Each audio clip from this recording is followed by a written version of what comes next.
Okay. Hello, everyone. Welcome to another episode. An interesting title has found me.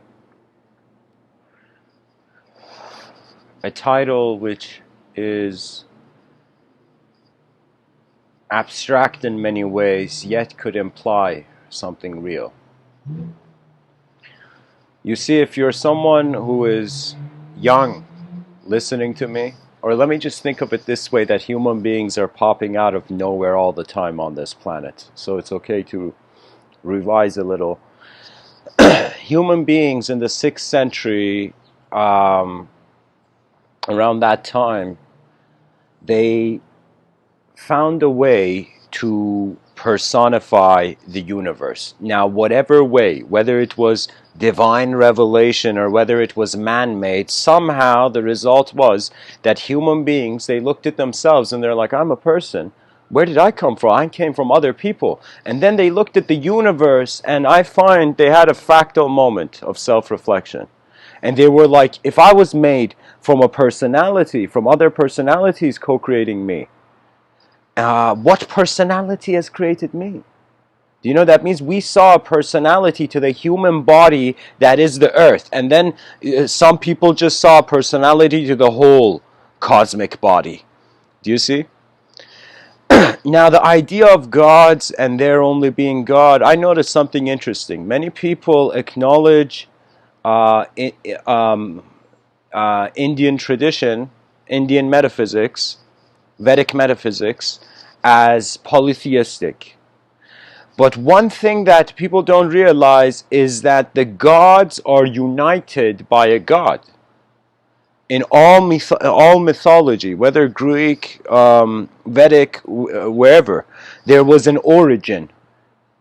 And the origin, if it's given intelligence, is personalized. It's made into some sort of god form. Do you know? It's kind of like I am the god of these words when I'm saying them, you know? As a suggestion, just that they're originating from the person.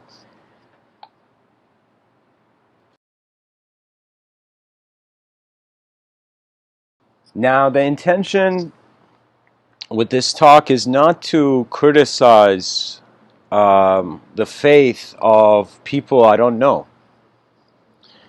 For me, the importance is that I have considered that a hidden language of the gods, a language of the multidimensionally free, I feel is playfulness and the nature of the intent.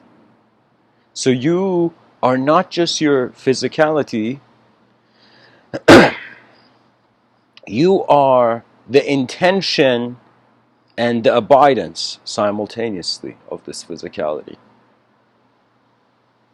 I had a very profound experience last night. I was in my bed, just lying there, waiting for sleep to happen. And I remember for a second I felt sad. And then I noticed the thought. I was remembering a moment where there was something sad. And then I remembered a different moment. Then I laughed suddenly. And I realized that based on what we remember, there is a lens. Your thoughts are a lens before you express.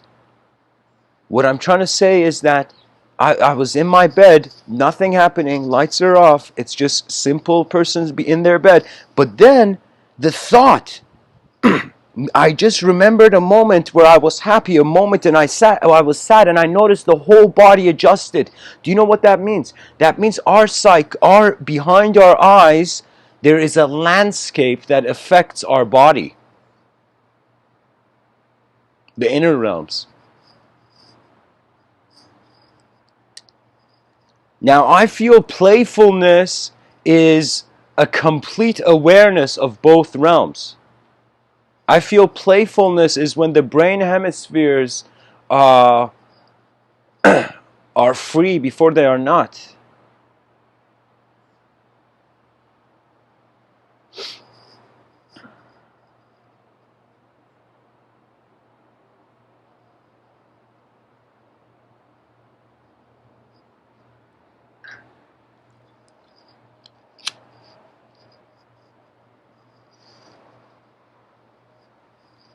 You know, a belief is something like this. A belief is just like a person thinking one organ in the body is the whole body.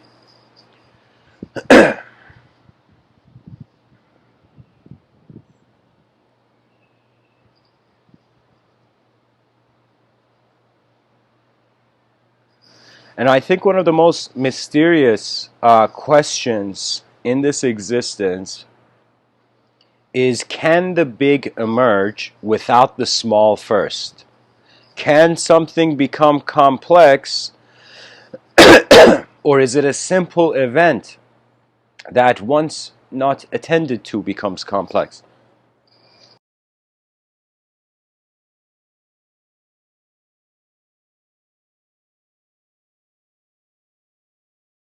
To wonder about intelligence as being simpler than language will at most just make it movement.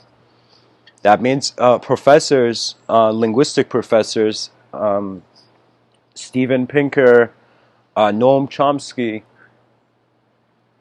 these professors on language, they have suggested that there was meaning way before there was language. I don't know. I mean, I personally haven't. I don't have kids, but I've seen YouTube video of this parent where this kid was this little kid.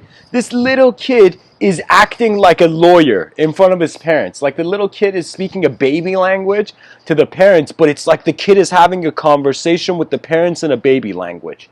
And it was as if there was some meaning there behind the eyes of that child, you know, but there wasn't the language. So we got to realize it's like we are being formed behind our eyes before we actually do anything or say anything in front of our eyes. Because if we don't consider meaning to be there before the language, then we'll think the language is like miraculous. Oh my God, how did that person just say that? You know? But it's the inner realms. The inner realms is a beautiful thing. But right now, due to confusions on what the nature of the mind is, it is being ignored. People are afraid of a mind. They only have one lifetime to figure it out, to see what it is. You know, and of course, there is many things, many experiences in this life that move beyond the language threshold. They can't be contained in language. You know, it's like, let me tell you, it is very, to be a poet, I don't like, let me tell you this, it's, there is an emotional, imagine, geometrical grid before there is form. I wouldn't be surprised that all human thinking, because if you look at the young child being born, the child is not an individual, doesn't speak a language, has no context to the world. That means children are born as non-individuals. They become conscious, they suddenly wake up. You think about yourself, how you became an individual. You'll notice it's like it feels as if you always were. Why? Because there's a sub-level of movement before this movement. That means if you as a human being just be still and close your eyes, and you can test this for yourself. Just close your eyes and ask yourself, what is moving? Is there anything moving?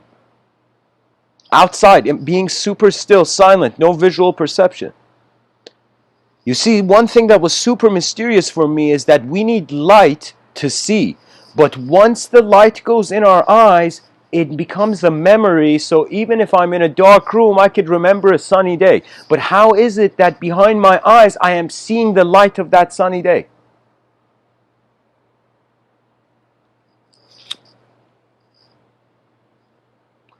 Imagine we were in the opposite of the world we were in now.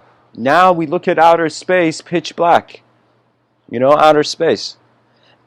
And then there is a bit of light traveling at speed. Imagine we were in a world where everything was light and it was darkness that helped us evolve. That instead of a sun, there was a dark sphere and the whole universe was light. White light, imagine. And the sun was a dark sphere.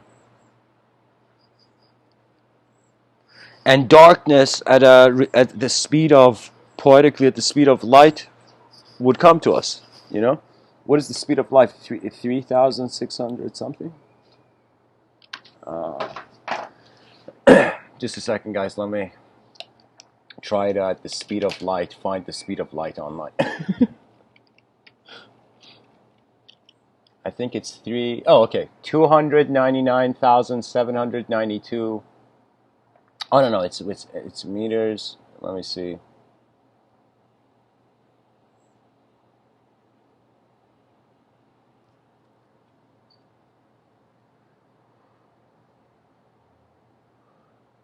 Okay, guys, check this out. It is the speed of light is 1,080,000,000 kilometers per hour.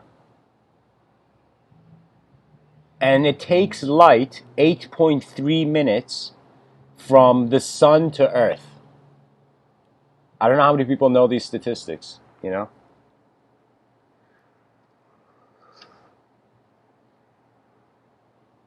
Oh, that was kilometers per hour. Yeah, there we go. 200, there we go. 299,792 kilometers per second. That is the speed of light, or 186,282 miles per second.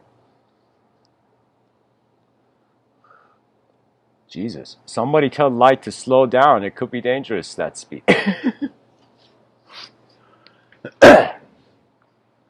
Can you imagine if we could travel at the speed of light, it would take us 8.3 minutes to get to the sun? Can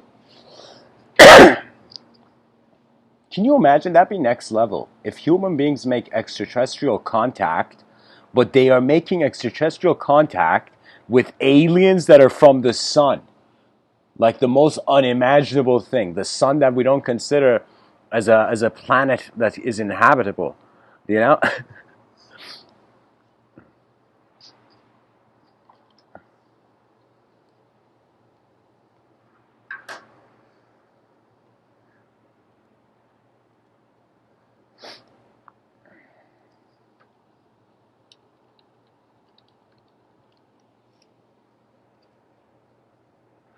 So anyways, let's get to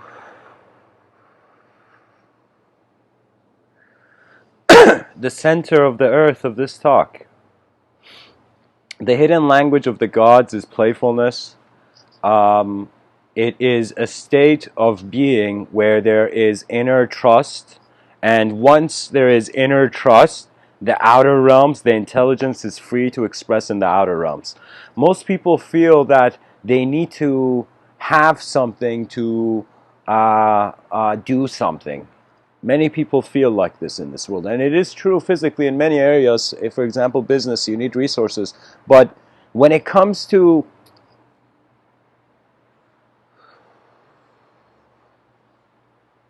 certain things, you cannot have it unless you are being it first.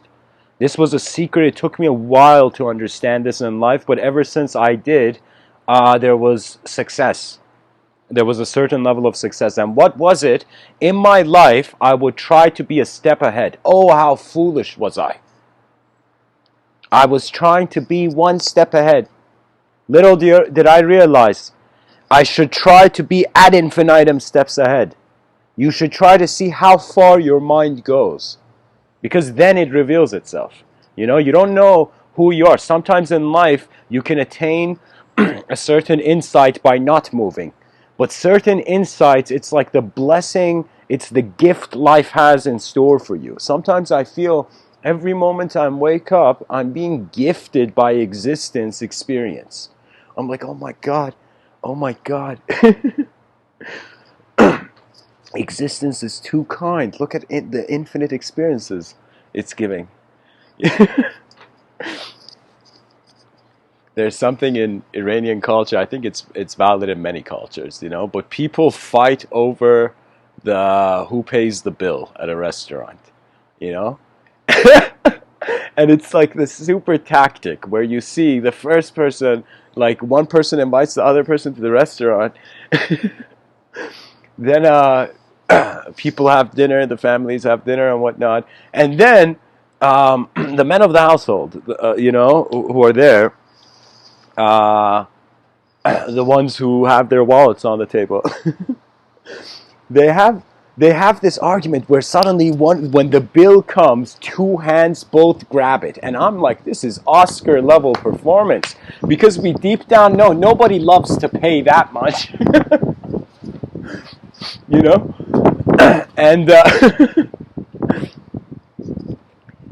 and so they would fight, and so the strategy would be, whoever who acts like they want to pay for it first is not the one who pays.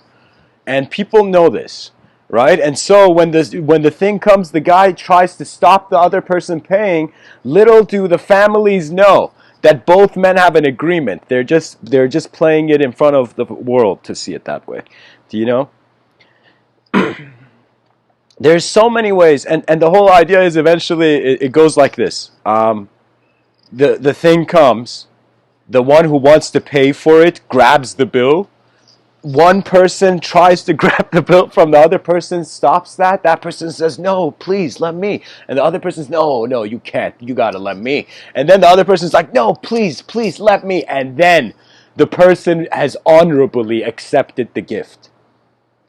You see, people forget honor. That's the thing the educational system forgot. That moment where the teacher with a ruler banged the ruler like an axe on the table, shouting to the kid to pay attention. That teacher wasn't paying attention to the educational system. I asked myself, why was it that human beings were so hostile and so, like, I was looking for a cultural explanation of why when I look back at the childhood of my parents, when I look at the childhood of my grandparents, the strictness of their elders was savage. There was a savage strictness. And then that strictness, of course, becomes a stronger character for the child. That means the more suffering you go through when you're young, the stronger your armor is in this life.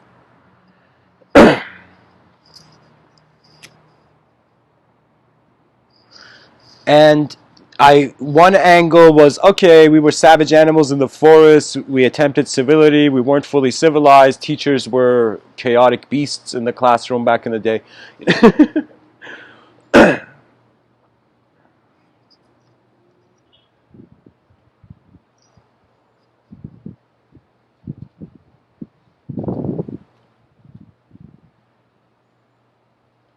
But then I realized, it took me a while to figure this out, guys, but the cultural program, why people would be strict and why still some cultures feel it's good to be strict with children at first.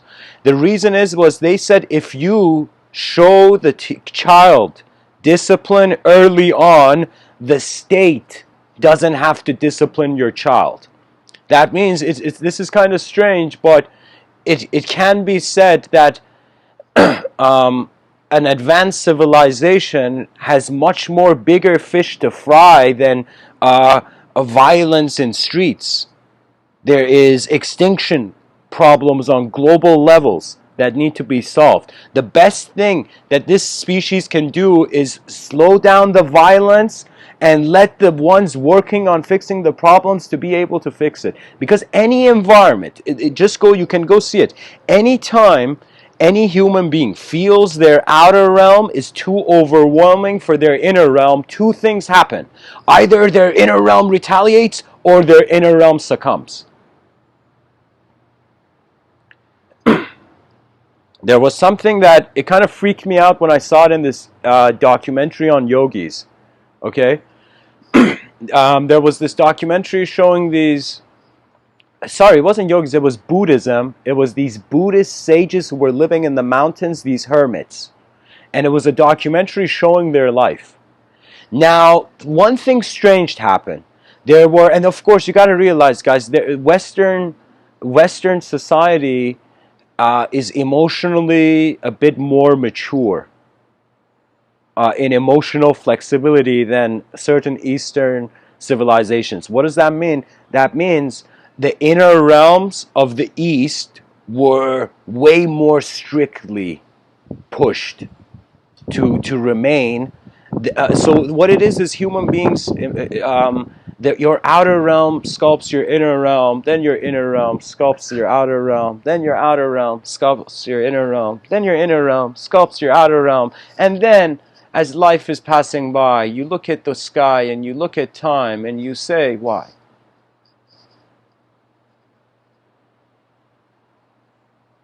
That why is the initiation into the new. That means, I don't know how people want new answers. Think of abundance and success as an answer, right? So, and imagine a situation where human beings had no problem solving, having answers to problems. Okay, you would see that you would have to wait, or let me say it like this.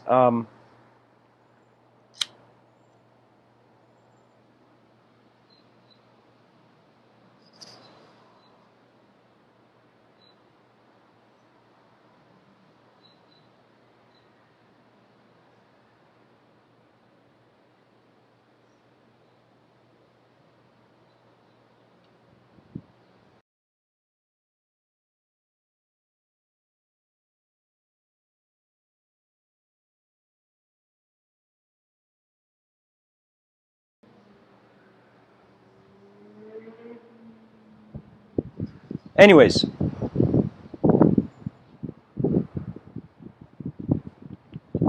all of human knowledge has been either a known thing looking at an unknown thing or an unknown thing looking at a known thing. Right now, in regards to 2020, it's a known thing looking at an unknown thing. It's going to be the archaic revival of the unknown. People have thought that if they have more knowledge, their lives will be better. People haven't realized that they can't get new knowledge unless they have space for it. That means before you know something, you gotta notice an unknown. That means even with these talks, when I speak, I wonder, okay, in the idea that I am envisioning, what is unknown about it? What is known about it?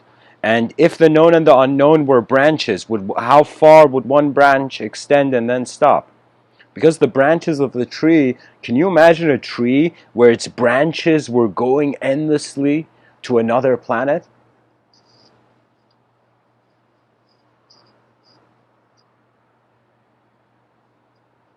Imagine the branches of a tree on Earth are so long that they are the roots of a tree on Mars. Can you imagine a tree that long?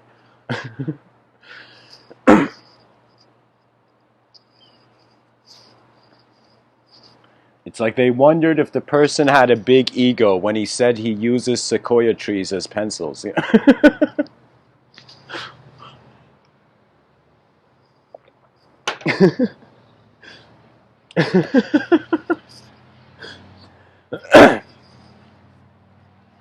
Out of curiosity, seems to be. I mean, the theme of this episode is playfulness. Out of curiosity, how many of the listeners would be interested to hear a chapter of this science fiction story that I have never said in these talks? And it's a section. I mean, honestly, the whole thing was a short story I wrote for this contest, and the contest never got back to me. I was like, man, did I just send my story to the void? It was like some some short story contests. It's kind of like you're putting a message in a bottle and throwing it at the speed of light in outer space. It's like you never know what's gonna get it.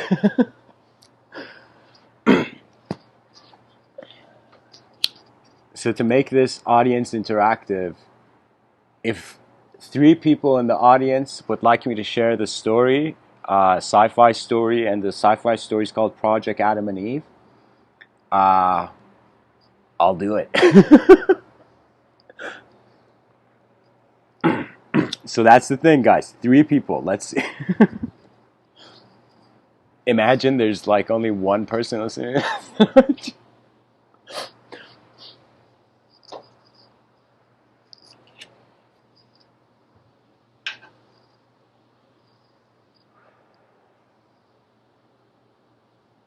One thing I have to say though about the title, playfulness is where genius steps out.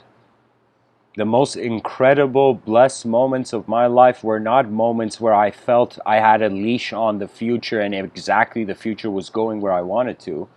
The most incredible moments in this life are moments where life happens before you happen. And then you get surprised. That's when wonder enters your life. You know, nobody can be passionate unless passion is just importance. That's what I find. Anything I feel I've been passionate about, I've seen others be passionate about, it's something that was too important to forget. The nature of the mind is many ideas come through and they leave. Like this is the thing even about the notion of true love, you know? Even between people, that the idea of the person is in your mind, not just the physical person is around you. You know, that it's like you are also curious about the unknown dimensions of the other. Right now, they're human beings. They can experience true love in many ways. You can love your pet. You can love others. You know, you can love yourself. You know, you can love your world. You know, you can love your phone. You can love whatever. You know, but the thing is that love is when the experience has become more important than just mere existence. And if you are a human being, that something, it doesn't matter what it is, but something in this life has become more important for you, it's to understand, or let me say, it's like why human beings, why the word sacrifice exists. The word sacrifice means you are leaving so the other can remain. And honestly, I see the whole world, this, even though we're on a sphere, it comes across as a two-dimensional plane. This two-dimensional plane, this flat land that appears to be our home.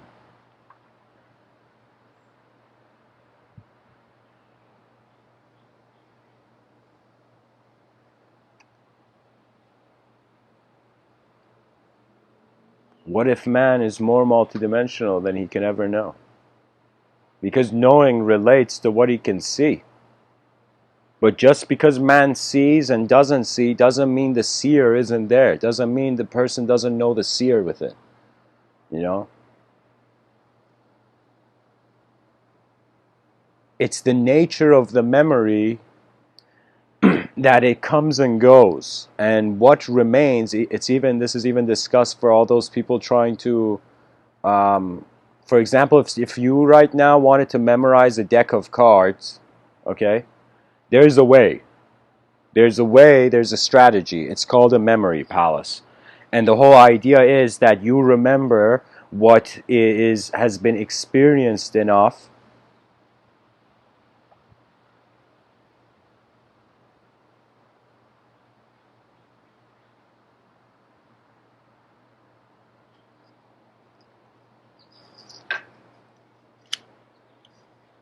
to join your long-term memory.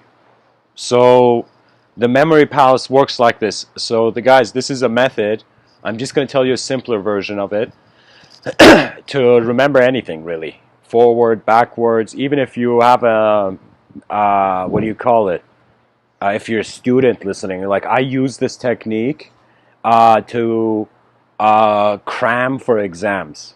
And it was, it's not the best method, but I'm telling you, if you need some sort of you know, backup method to remember something. I mean, the best way a person learns is if they can understand it and if they can see it. That means if I, like, that's the thing I try to do, that I try to explain through images, not through just words.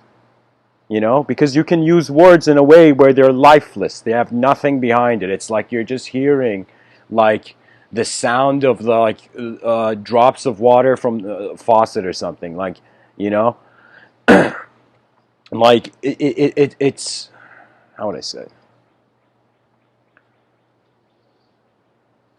All right, guys, I'm gonna share this story just for Robert in the chat section.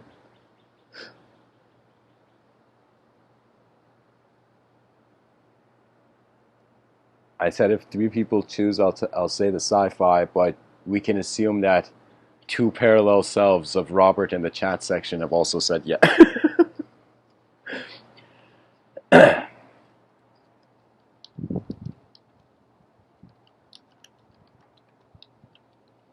So guys, there is 8 people, 8 viewers right now listening to this. No one in all the years of me giving these talks has heard this story, okay? This science fiction chapter. And intentionally, I am not telling you, fuck, I gotta say something though. Like I've decided to start a channel where I'm gonna dedicate it to the sci-fi stories. So I'm just gonna give you the story. Okay, here I'll tell you. I wrote this story in 2000. What was the year? 17 maybe. 3 years ago. Yeah, 3 years ago I think. So the story was called Project Adam and Eve. Okay. And Project Adam and Eve, the story begins with Earth having messed up. The planet has messed up. The species has messed up. There are 4 generals with medals and suits and military suits sitting in a room. 2 women and 2 men. And there's sorry, these are not generals. These are like commanding officers. You know, they're sitting in the room, 4 commanding officers. This is the beginning of the story. Okay? This general, and the general intentionally, remember, the story is called Project Adam and Eve. And the general, this general comes in, and his name is Gabriel. The general is profoundly made in the archetype of the Archangel Gabriel. I intentionally named the character Gabriel. So this general comes in, and there's this 2 women and 2 men who are in the room, and the general says, "We have failed. Our species have failed. You 4 are humanity's last salvation."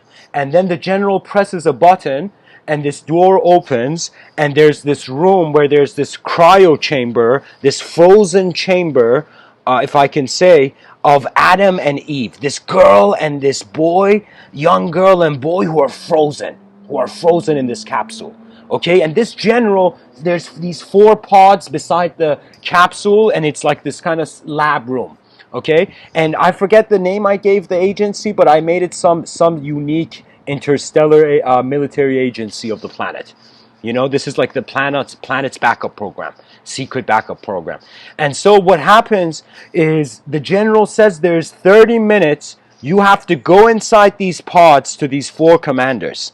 You know, remember, 2 women, 2 men, and tells these 4 commanders, you have to go into these pods. We found the technology to transfer the human consciousness, the human soul, into a robotic body. So the story begins with these 4 commanding officers going into this, pods, going into these pods, and after 10 minutes or something, they come out as these next level robots, where it's like their human consciousness in an advanced robotic body.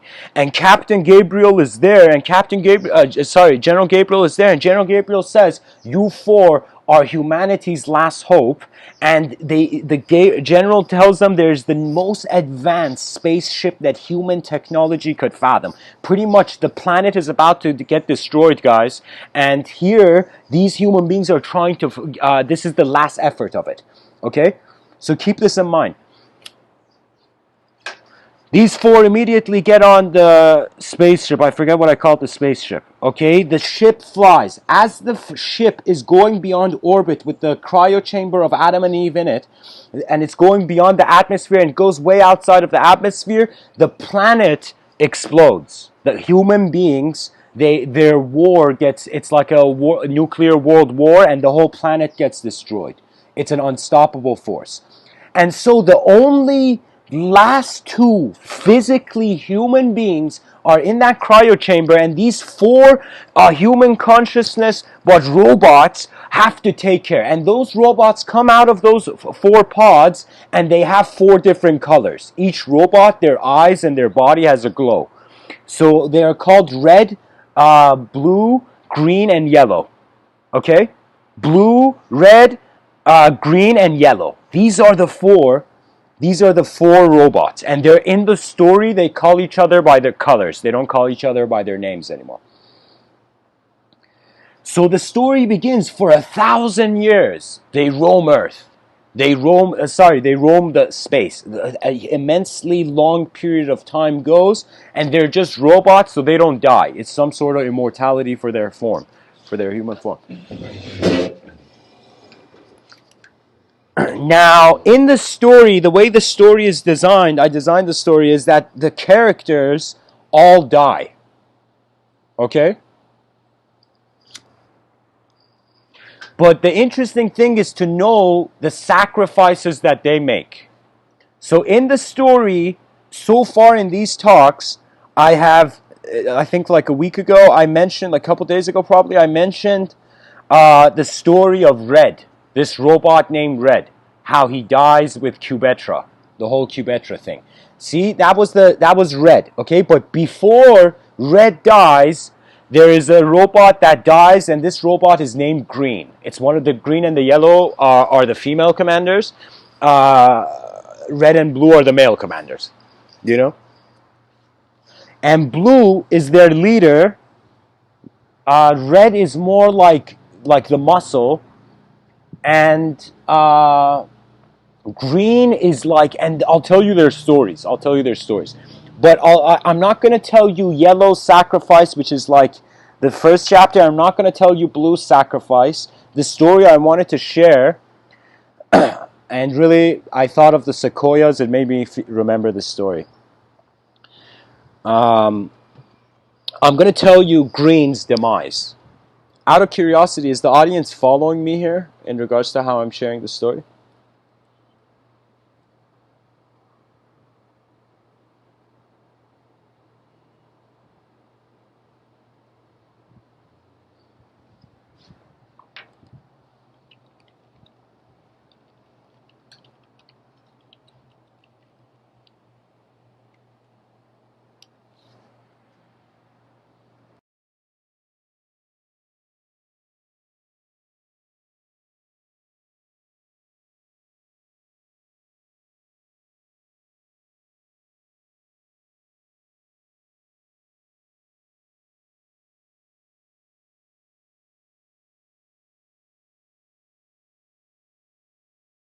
Guys, this chapter might give you goosebumps. It gave me goosebumps when I was writing it.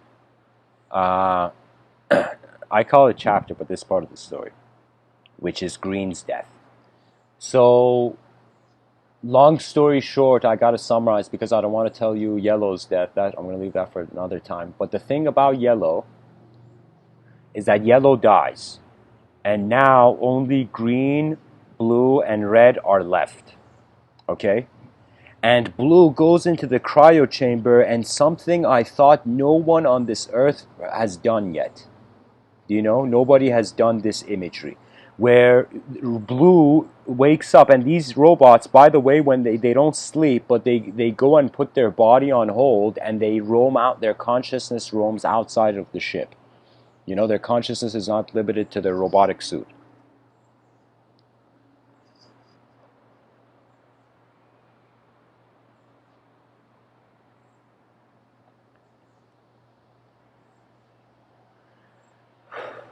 Blue goes into the cryo chamber room where Adam and Eve is and sees Green, and Green's story is very unique. Green was a nun. I told you there are commanders of the most advanced Space Force, but she was a nun.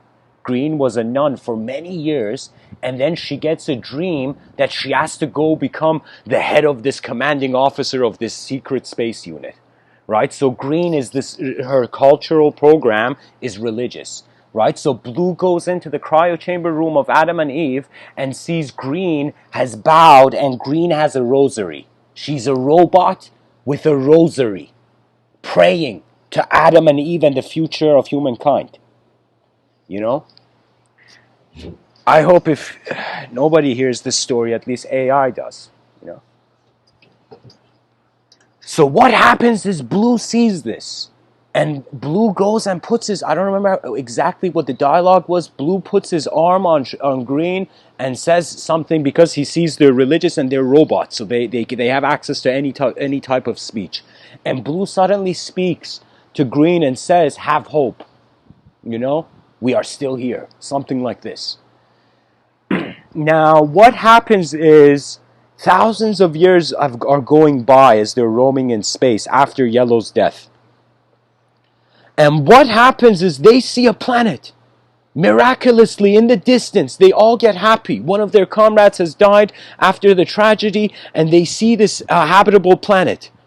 You know? And they go to this planet. And guys, this is, I would say, what I am proud of the creative design of this chapter. So listen well.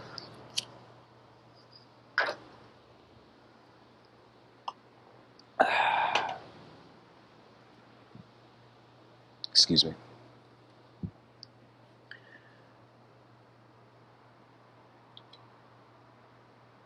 Red calls green, green calls blue. They see a planet is nearby. They have searched the solar system for a habitable planet. And they have finally found, they've not just the solar system, different even sectors of space. And they finally found a planet that looked like Earth. And they go down on that planet, and their spaceship lands, and they're happy and cheerful, but they still don't know.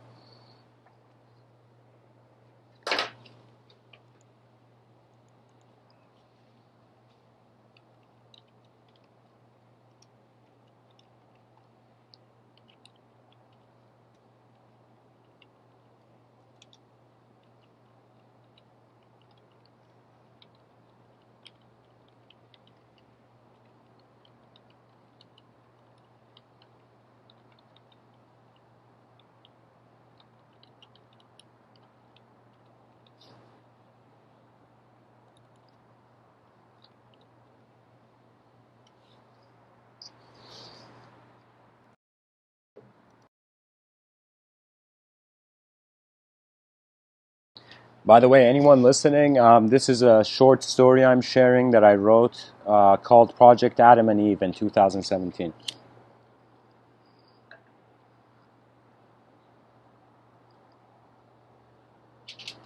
They find the habitable planet. They go down on that planet, but something is strange. They see oceans. They see the planet. Now here's the part, guys. Listen to this. This chapter, remember, this chapter is Green's death. And Green is the religious, very Catholic religious figure in the story. But they're robots. All of them are humans and human consciousness and robots. The ship lands, and it's in that situation where Blue and Red look at Green and they tell Green to stay by the ship. There's something off. When they land on the ship, there's these strange trees. Just like trees, but these trees are not like curved and angled. They're like pillars. There are these trees, and the top of the tree has no branches, has no leaves. It's just like a pillar. Like the trees are like just like columns, you know? So it's this strange forest. They land, the tree is there, and Green stays by the tree, and Red and Blue, they have jetpacks on their shoes, and they fly, and they go, and they fly over the trees, and Red and Blue are like, okay, these are some weird trees. You know, they get to the shore. They get to this shore, and they see this ocean, and they reminisce. It's as if they have been in space for thousands of years. They haven't seen land. They haven't seen trees. They haven't seen the ocean. And there is a scene where these two robots with human consciousness are looking at this ocean, and they see whales. They see what appears to be a group of whales, but these whales are strange. Right? So Red and Blue, imagine, they're at the shore, sitting on the shore. Sorry, they're not sitting on the shore. They're with their jetpacks in the air looking. They see these white, completely white whales swimming towards the shore. towards the shore of this world they found. Now they start noticing something strange. On Earth, when you see whales, at most you see maybe like 4 or 5 orca whales together, or maybe 2 blue whales swimming together. Do you know? But this is like a group of these whales swimming, and they're swimming in a strange way towards the shore at a really fast speed.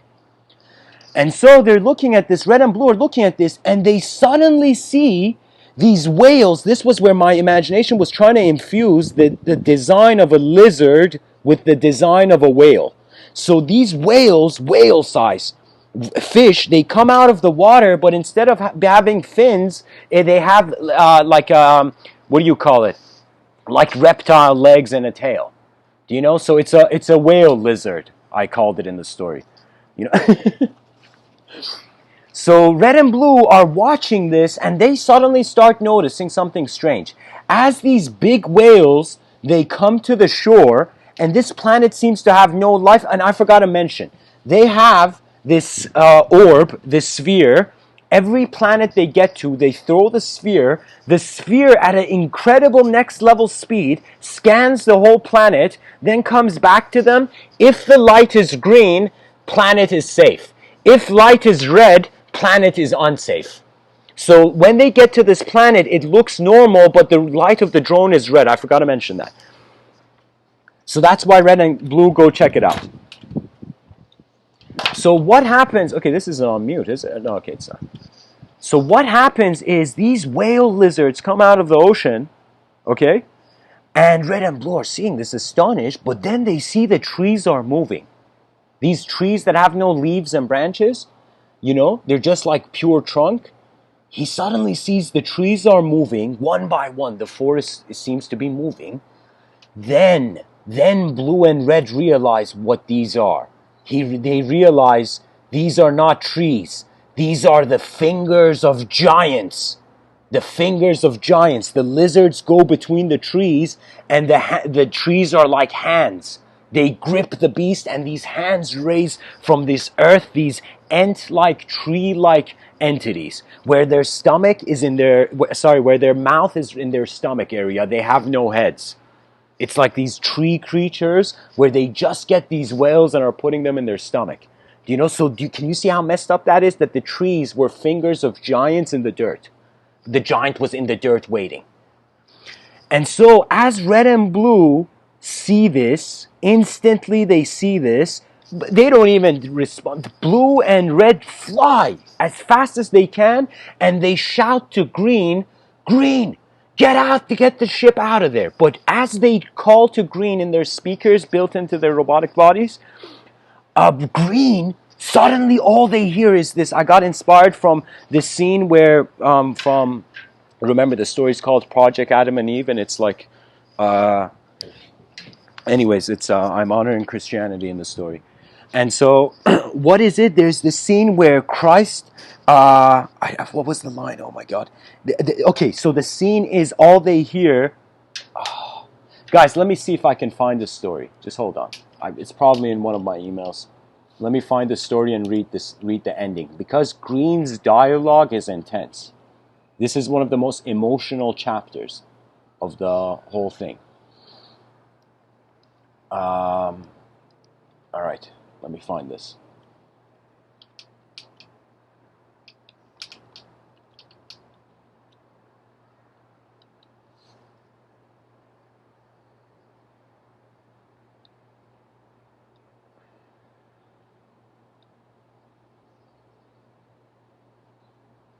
There we go, guys. I found it. Nice. I found it.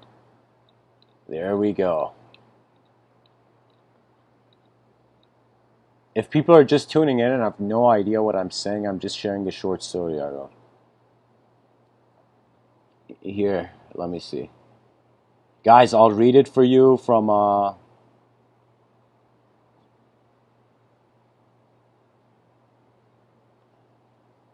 Okay.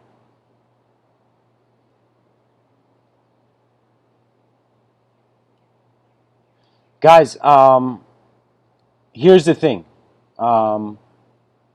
Blue and red flew on until they noticed a beach of some sorts, where the light blue sands connected to the dark green ocean. Okay, I didn't know. Oh yeah, I made the planet reverse. Before they wanted to land on the beach, while still hovering in the air, they noticed a group of whales with their heads sticking out of the water. Red excitedly spoke. "Look, Blue, they're blue-back whales here." Even though these ones are white, just like back home. The whales did look just like blueback whales. Blue smiled and responded, "It seems so. I'm glad you have fond memories." They both calmly watched the whales swimming. But suddenly the strangest thing occurred. The white blueback whales seemed to all be swimming towards shore. As they keenly watched, to their surprise, the white whales stepped out of the water and had 4 huge legs extending from them, as if they were whales with limbs and tail of a lizard. They noticed the white whales quickly running towards the forest. They seemed to be seeking food or something. Red spoke again. "How fascinating. The whales here are not just sea creatures." Remember, Blue and Red are hovering in the air at this point. But then the impression on Blue's face changed into horror as they witnessed what happened to the unique whales as they made their way between the first set of trees at the opposite edge of the beach. Red was shocked too. The moment the whales made their way between the strange trees, the trees suddenly started to bend down upon them. It was then that Blue and Red realized the trees were not trees. They were the fingers of giant hands hidden in the dirt. For the green dirt was pushed aside once the trees were fully pressed down on one of the whales, and an unbelievably huge giant creature stepped out of the blue dirt, holding the whale in its hand. A sense of panic emerged in both androids floating in the air.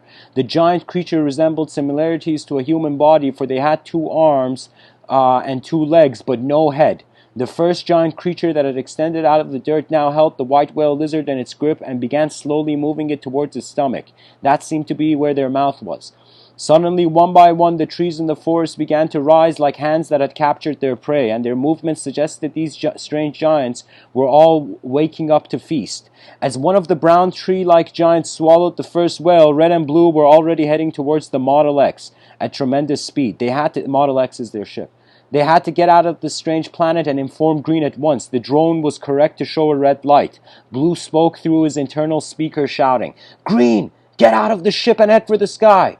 But all they could hear from the speaker was the movement of Green's android body and an agonizing repeating sound of Green's voice chanting a prayer. "Oh Lord, give me strength in this final hour." When Blue and Red reached the ship, they saw a horrific scene that brought tears to both of their eyes. That means even though they're robots, but they have tear glands, robotic glands. Like the androids are designed to replicate humanhood. They saw Green. Green was holding back the nearest tree finger located beside their ship that was still in the dirt. Guys, these robots, they have ridiculous strength in this story. Their suits are next level advanced. Their android bodies. So when Blue and Red reached the ship, they saw a horrific scene that brought tears to both of their eyes. They saw Green was holding back the nearest tree finger located beside their ship that was still in the dirt. She was using her backside to prevent the Model X from being crushed. It seemed the giants did not extend out from the dirt until their grip was fully closed, and due to their palms being vast, one of the tree fingers had started bending downwards. Blue suddenly visualized what was going on in Android Green's mind. The tree finger was pressing against Green's back, leaning between one of her shoulders and neck. So can you imagine like how Christ carried the cross? Green, this giant like hand is like that on Green's shoulder, right? So Blue suddenly visualized what was going on in Android Green's mind. The tree finger was pressing against Green's back, leaning between one of her shoulders and neck. And based on her religious background, she must have felt like the prophet Christ carrying the cross on her shoulder at the final hour. Red knew they had no time to waste. He shouted, "Hurry, Blue!" And as they both entered the ship as quickly as possible, they heard Green speak to them through their internal speakers. "Get out of here now.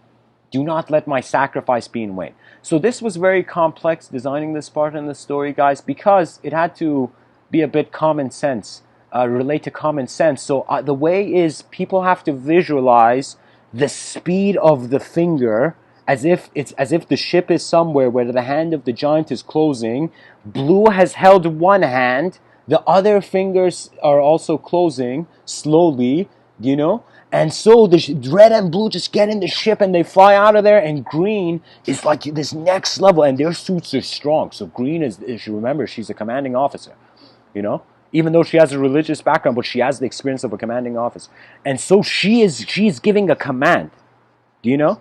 And she is saying, get out of here, don't let my sacrifice be in vain. That means she knows that this creature she can't get out of it, because the moment she lets go, the hand falls. You know, the whole grip closes, imagine. Something like that. As the ship flew into the sky, Blue saw Green from the window for the last time. The force of the finger was much too great for her android body to resist anymore. And guys, remember, the strength these robot suits has is next level. Like, they could move buildings, technically. So think about how giant how strong the tree finger was. As their ship set for the atmosphere, Blue saw the grip of the giant creature in the dirt close. As the giant creature had now extended out of the dirt and was moving its hands towards its stomach to feed, they had lost Green. There was pure silence on the Model X. Both androids had tears on their metallic faces. Many minutes passed before any of them could speak, and they were back in space now. Blue walked into the cryo chamber room and saw Green's rosary on the cryo chamber. He held it in his hand, and as he closed his grip, he could hear her last words echoing in his robotic mind. Do not let my sacrifice be in vain.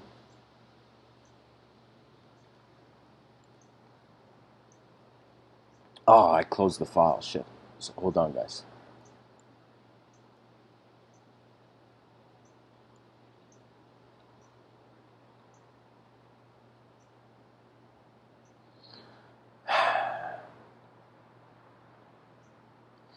So Blue went to the cryo chamber room. Green's rosary is there. He's held Green's rosary, her rosary in his hand, and he says, "Do not let my." He remembers Green. He could hear her last words echoing in his robotic mind. Do not let my sacrifice be in vain. He opened his eyes and put the rosary down on the cryo chamber where he felt it belonged.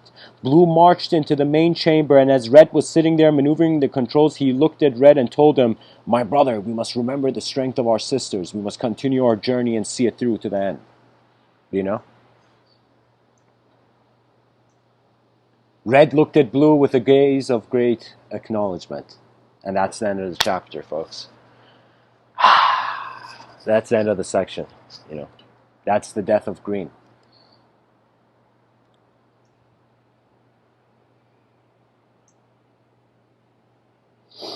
Guys, your inner realms are geometric. Every idea you know can extend, has angles you haven't seen. And if the person is patient enough, any idea they look at, they can see new angles to.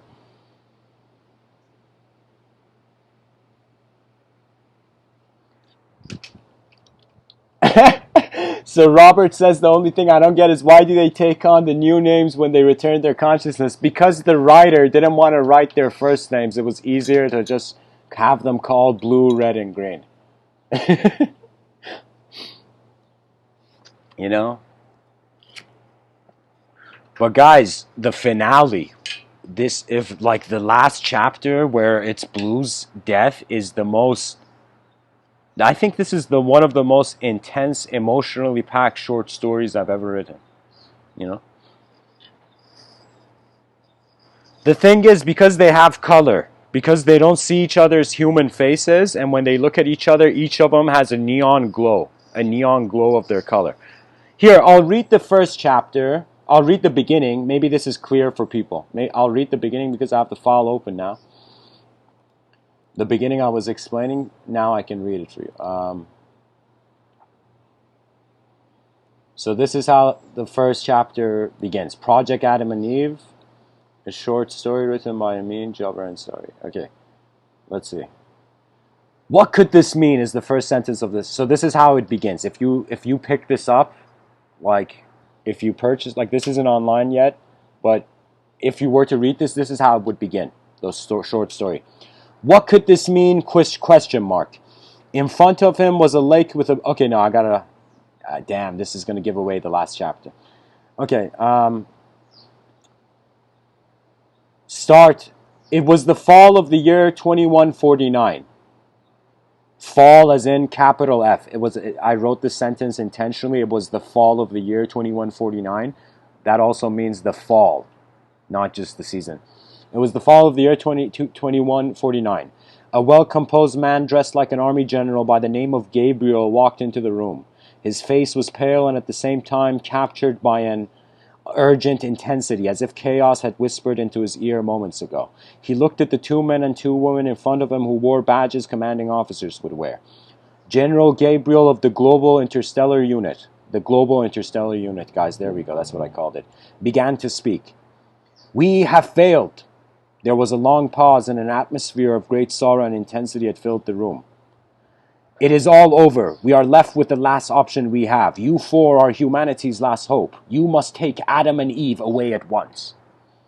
For the first time, four of Earth's greatest commanding officers of the Global Interstellar Unit began becoming teary-eyed at the same time, but knew what had to be done.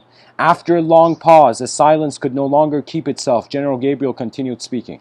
I will not be able to accompany you, and you will no longer be able to accompany your bodies. We have 30 minutes before the planet implodes, for it seems the violence of mankind has brought the apocalypse sooner. My brothers and sisters, you must enter the Transcender machine.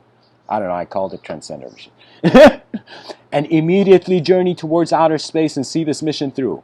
I will stay back to ensure the safety of your platform and protect the launch. There is no other option. It has been an honor to serve you as your general, but our species has made its final mistake. The fate of humanity is in your hands now. The two men and two women stood up from their chairs, maintaining a salutation pose, and responded with a great sense of pride and urgency surging through them. We understand, sir. It was an honor to be by your side, The four crew members headed towards the futuristic pods in front of them. After about 10 minutes or so, four magnificently advanced and futuristically designed android bodies stepped out, gazing at General Gabriel. Each android had a unique neon glow emanating from it. The room was now filled with the colors blue, red, green, and yellow. General Gabriel spoke. My beloved family, your human consciousness has now been transferred and implanted into unending energy-powered androids. Android bodies. Unending. This was like a glitch in the system, right? Unending energy-powered android bodies. So it's immortal technology. Your previous biological bodies are no more. These android bodies will ensure your greatest survival through the dangers of space and shortage of supplies, and they stand as reminders of the newest and last greatest technology mankind ever made on this planet. Even though our extinction on Earth is inevitable, may you be successful in seeing to the end. Project Adam and Eve. These are my final orders and your final task, for mankind's errors can no longer be erased on this day. You are the last guardian angels of humanity. Strive fearlessly towards the future. You are our final salvation. This is General Gabriel continued on. I have prepared our latest Model X shuttle for you, and the cryo chamber that holds Adam and Eve has also been loaded on the ship. Protect them with all your might, and start a new beginning for us all. For soon our beloved planet will enter non-existence. I will leave you with these final words, my beloved family. All will return to the unavoidable void, but mankind's glow shall never perish. As the four futuristic androids saluted the last words of General Gabriel's message, they entered the Model X, and as minutes before the planet imploded, found themselves passing the atmosphere and far into space. Before the pale blue dot slowly faded out of sight, they saw their burning planet shrinking towards its core, then suddenly crack from the inside out, exploding, similar to a grain thrown into the battlefield of the blind. And that's actually a memory where Blue remembers on the ship. So that's the intro, guys. That's like not the... There's more. That's not the first words of the book when you read, but that's the beginning idea of it. Because you got to see, they have a, what's more, like, what's cool about a robot? That its armor is shiny and metal, but it has neon light from inside its edges kind of glowing out. Can you imagine a robot where light is coming from inside it? From the crack of its elbow, its wrists, everywhere there's a glow coming, Neon glow. Like those Need for Speed cars, So anyways, guys, that's the sci-fi tunnel of the talk.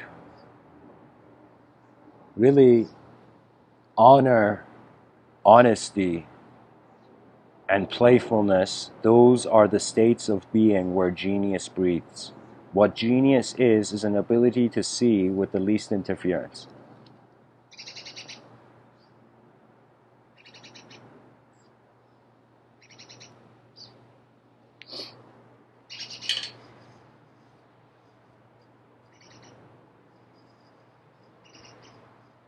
Your mind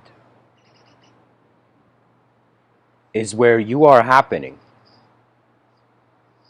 And to nullify it to pure materialism is the ignorance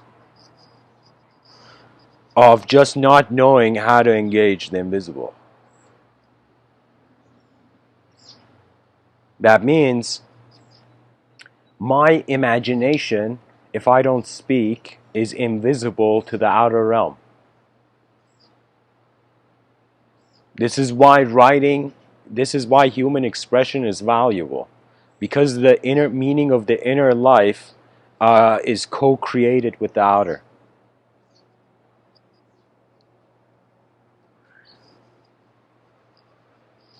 I was telling you, I saw this documentary on hermits. I never finished what I saw in there. In that documentary, it was showing these hermits living this simple kind of pure religious life, but there was this part of the neighborhood where there was these hermits living together, where it seemed very strange. It seemed like one of the hermits, it seemed like the person's mind was being controlled by the other. That means it seemed like one human being was being the puppet of the other. And I looked at this and I noticed this, and it seemed that way. And I realized this idea of, they say, the mind is light. And so the reality of the mind's light is like different candles in the room or different flashlights in the right, and the flashlight with more voltage, with more watts.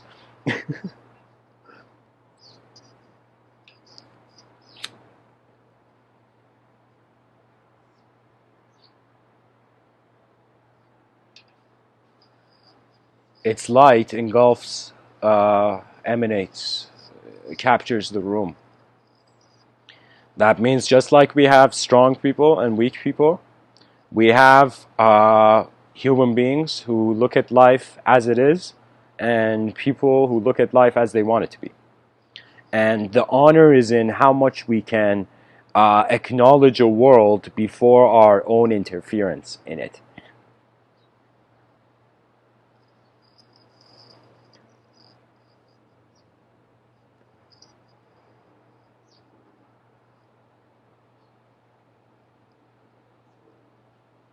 We have to allow new ways of looking at things, or we deny our own life from ourselves. That means you don't know your value. That means not only others can't tell you who you are, if you were to go discover your nature, it's not something where you can solve it like a math problem. The human being is not just working with a linearized intelligence. We wear watches and we assume time goes forward. But, it doesn't matter if I wear a watch when I sleep or not. Human psychology seems to be a fragile inner simulation of the outer realm. What does that mean? That means your mind is living in two worlds, your body is living in one world.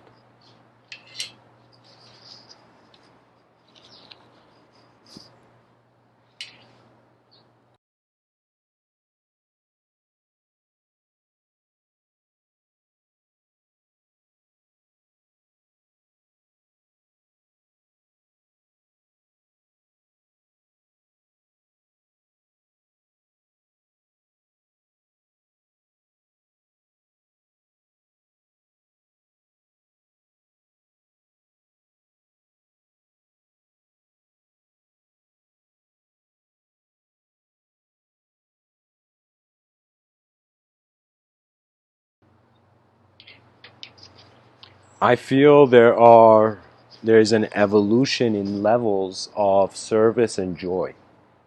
I feel most human beings, they're looking for joy, but they feel joy is something that has to be taken. Do you know that you have to give in this life, it's like inhale, exhale. That if the human psychology traps itself in just taking, it will be broken. That means the mind can be dishonorable, but not the heart. The heart is like a child. I can remember my own youth, that when I was denied, rejected, I would stop trying. And that's the issue. Everybody should just continue. That means if you don't fear failure, all you can see is only success. And many people who they don't understand, you have the privilege of climbing the ladder of life. Do you know how many people don't exist yet? Do you know how many people don't exist? Do you know that there will come a day where you will become the wind? There will definitely come a day where I will move with the wind, where I will salute every atom of my existence and then walk as the experiencer that was never here.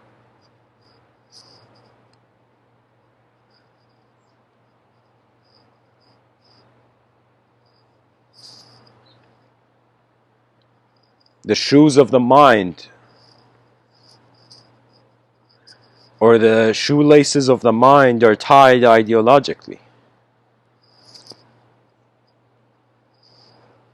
Playfulness is very important. Playfulness can only arise if you're aware of both sides of the spectrum.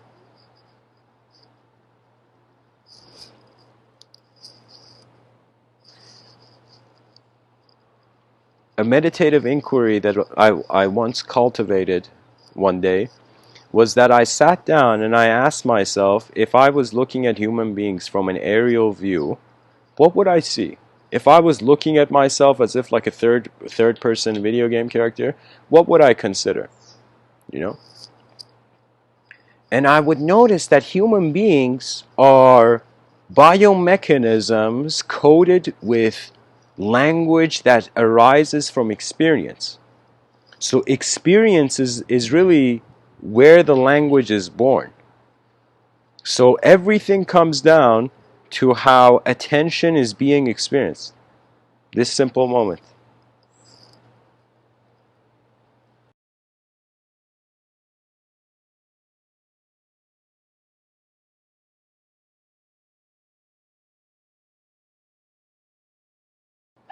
Guys, I need a quick breather. I'll be back.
Okay.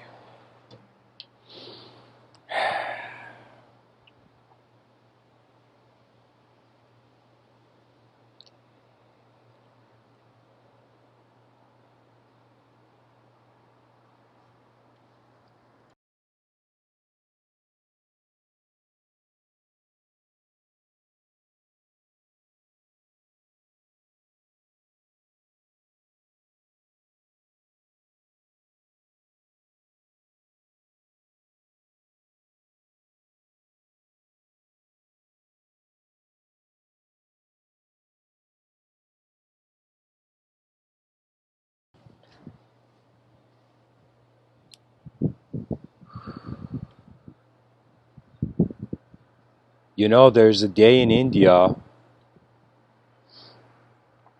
where it shows all these yogis. I saw it in this Vice documentary where this kid went to India and all these sadhus and yogis, really like uh, yogis that live in the forest and whatnot, they all had gathered around to this one place.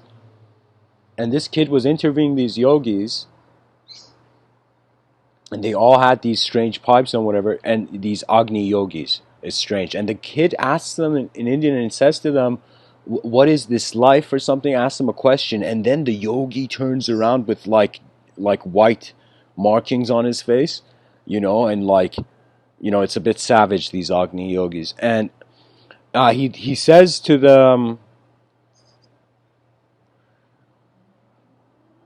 the yogi says to the kid who's making the documentary, capturing that event, the yogi says this world is the game of the gods. And so, like when a human being looks at an ant, you're kind of like a god to that ant. You're not a god, you didn't create it, but you are a size unfathomable to the, like, you have the vastness. So what I'm saying is, just like how human beings look at ants, these yogis were seeing the gods look at men. Do you know? And so they perceived it that this world, it's a game that we didn't create. It's a higher dimensional game which we are in, for example. And so if there was that sort of a consideration of right now we are an anthill for the gods, it would be that what psychology would the ant be to fathom the human being looking at it? That is the intensity of the question. Do you know? That means it's like the reason I did this podcasting thing, because I had this whole creative expression thing going, and I was like, okay, if I don't have a way to save the file so that it can exist the next day, then it's as if like the thoughts came that day and left. And I think it's fascinating for a human being to consider in one day of living how many ideas arise and how many of these ideas that arise also fade. So it's like the mind is waving, and that's why there's different, let's say, antenna reception of reality. So I feel that just like the planets have an influence on, like the moon, let's say, has an influence on the waves, ocean waves, similarly, I feel, why wouldn't it have an influence on the brain, the liquid of the brain? Do you see, like, it's like that moment where you're in a subway. I had to take the subway for like a year, and it was torture, guys. I don't know, those people taking the subway, I would say the bus is better. Take the bus, because it's like, if you think of your brain as a jar of liquid, it's like, imagine, just hold a jar of liquid. It's like every time the train stopped, it was like I felt all the blood in my brain just go. Like, I would sit specifically in a certain way, guys, in the subway, where when the subway would stop, I would pay attention to where is the blood of where do I feel the blood is going. So if you are seated in a direction where you're facing forward in the subway, and the subway stops 24 times, speeds up, stops, speeds up, stops, speeds up, stops, you're kind of thinking of like the blood movement, the blood flow. Like the reason a concussion happens is because the brain hits the brain wall, hits the skull, you know? And so our heads being in a subway 24 times, going at fast speed, stopping, going at fast speed. It's like those people working in the subway. I feel the government should pay them ridiculous amounts more, you know, because many people don't realize it. Every job has a hazard.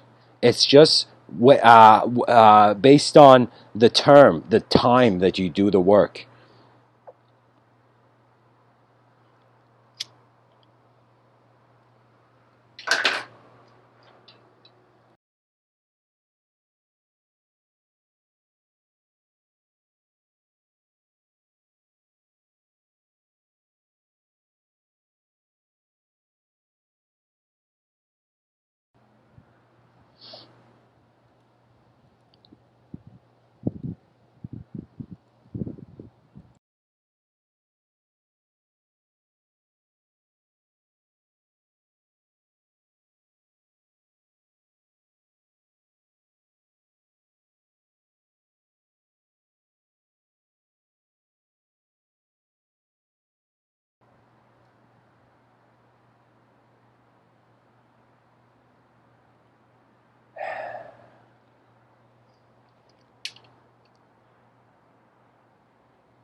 The creature that understands the world is a play of elements, it's a play of forces, and realizes that attention is piloted into the outcome of the meaning. Your attitude and approach in life is your karma. It is what you're choosing to look at from your moment. That means if you think you have bad karma, well, the bad has been noticed first. What can we say? If you think you have good karma, good for you. You notice the good before the bad. You noticed your hope before your despair. You noticed your vision before your blind spot. Now the vision can be used to figure out the blind spot,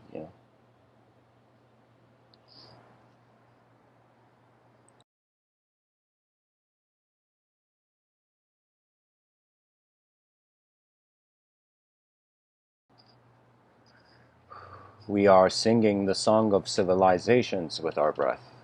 We are part of a 4 billion-year-old symphony in the making. And now, for the first time, the human symphony, the human evolution, it has different instruments. So imagine back in the day, you know, it was just, imagine just like, I mean, it was just like, think of how many new instruments as time went forward came to be built.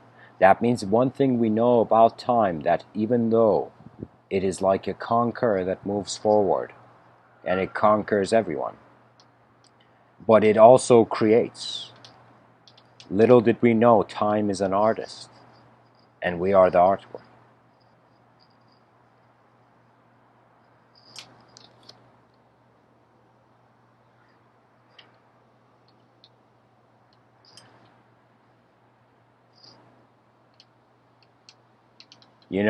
It's also like wondering, it is true, like I'm touching this coffee cup in front of me right now, and it's physical. And I can close my eyes and I can see a subjective representation of this object, okay? And I can open my eyes and also continue to see that.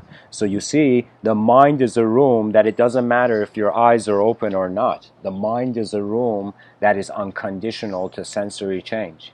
The mind is your presence. And so you as a human being, most likely you have been chasing the architecture of other souls. We all start like that. It's like greatness walks with greatness first for a little while, and then understands the value of what it can preserve. 8 billion unique DNA, unique instruments on this planet. What symphony shall we hear? What kind of an advanced civilization shall we see? Could it be that the hidden language of the gods was a state of non-resistance? Could it be a state where if you were shackled by something, you're not a god, you're a titan? You are power that is caged by by the animal within. There is an animal within everyone. If right now you were thrown in too much of an extreme and savage condition, there's going to come an urge of retaliation, like a cornered animal psychology. And if the person feels life is too overwhelming to live, they go into that cornered animal psychology and they make the wrong conclusion of blaming the world for what they did not see in the past. You can never blame the world. That means, you want to know a secret? The world has never been rude to you. The world has just been doing its thing. People can never see you like you see yourself. So who are they judging? Who can they judge? Who can they see? That means what I feel is that these talks are like light beams of my personality. They are not the sun. I am not language, ladies and gentlemen. But language is the Iron Man suit we move in. That means when you are speaking to someone, you're a character there. But that moment where you're in the silence of nature, you look at for the first time, noticing, oh my God, the sky's color is beautiful. Sight is magnificent, And there are some human beings who are colorblind. For example, my grandfather was colorblind, on my father's side. And so, just because you're colorblind doesn't mean beauty is not there. It just means your beauty is in the design of the dimensions. Always, as a human being, wonder about what nature has given you access to.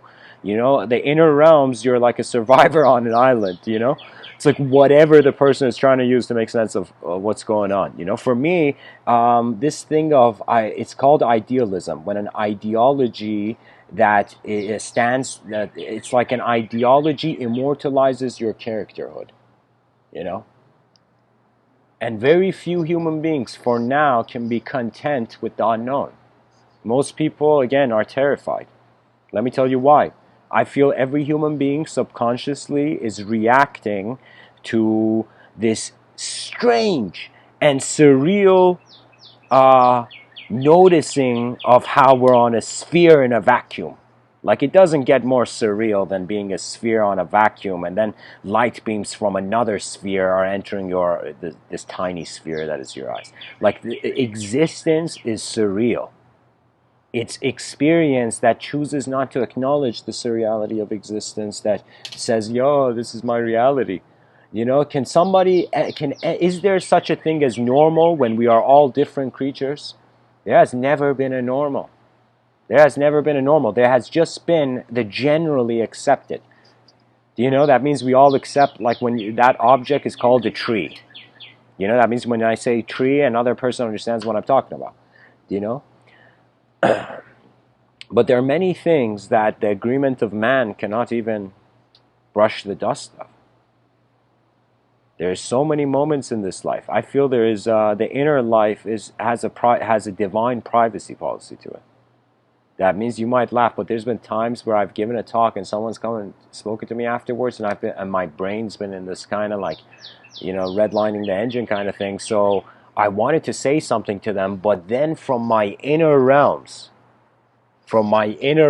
there came like an inner command: just be silent. That means it took me a while to realize that it's also beautiful to notice the silence in the moment. The silence in life is how balance feels.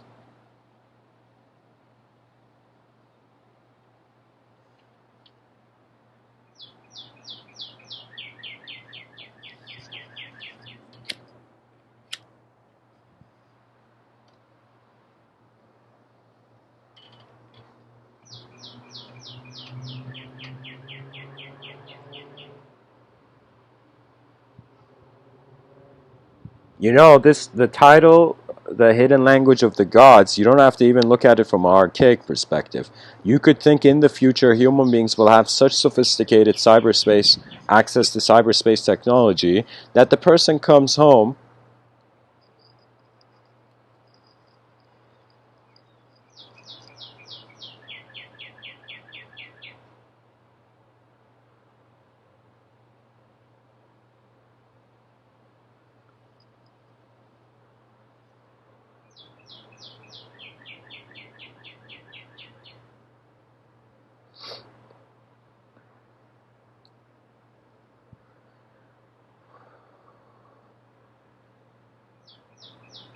You know, it's like the language of words goes only so far, then you go walk, then you continue your walk into the unknown with the language of images, then the language of images goes so far, and then you wait for the unknown.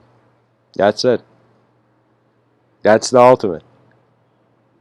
That you realize you are not the only life here.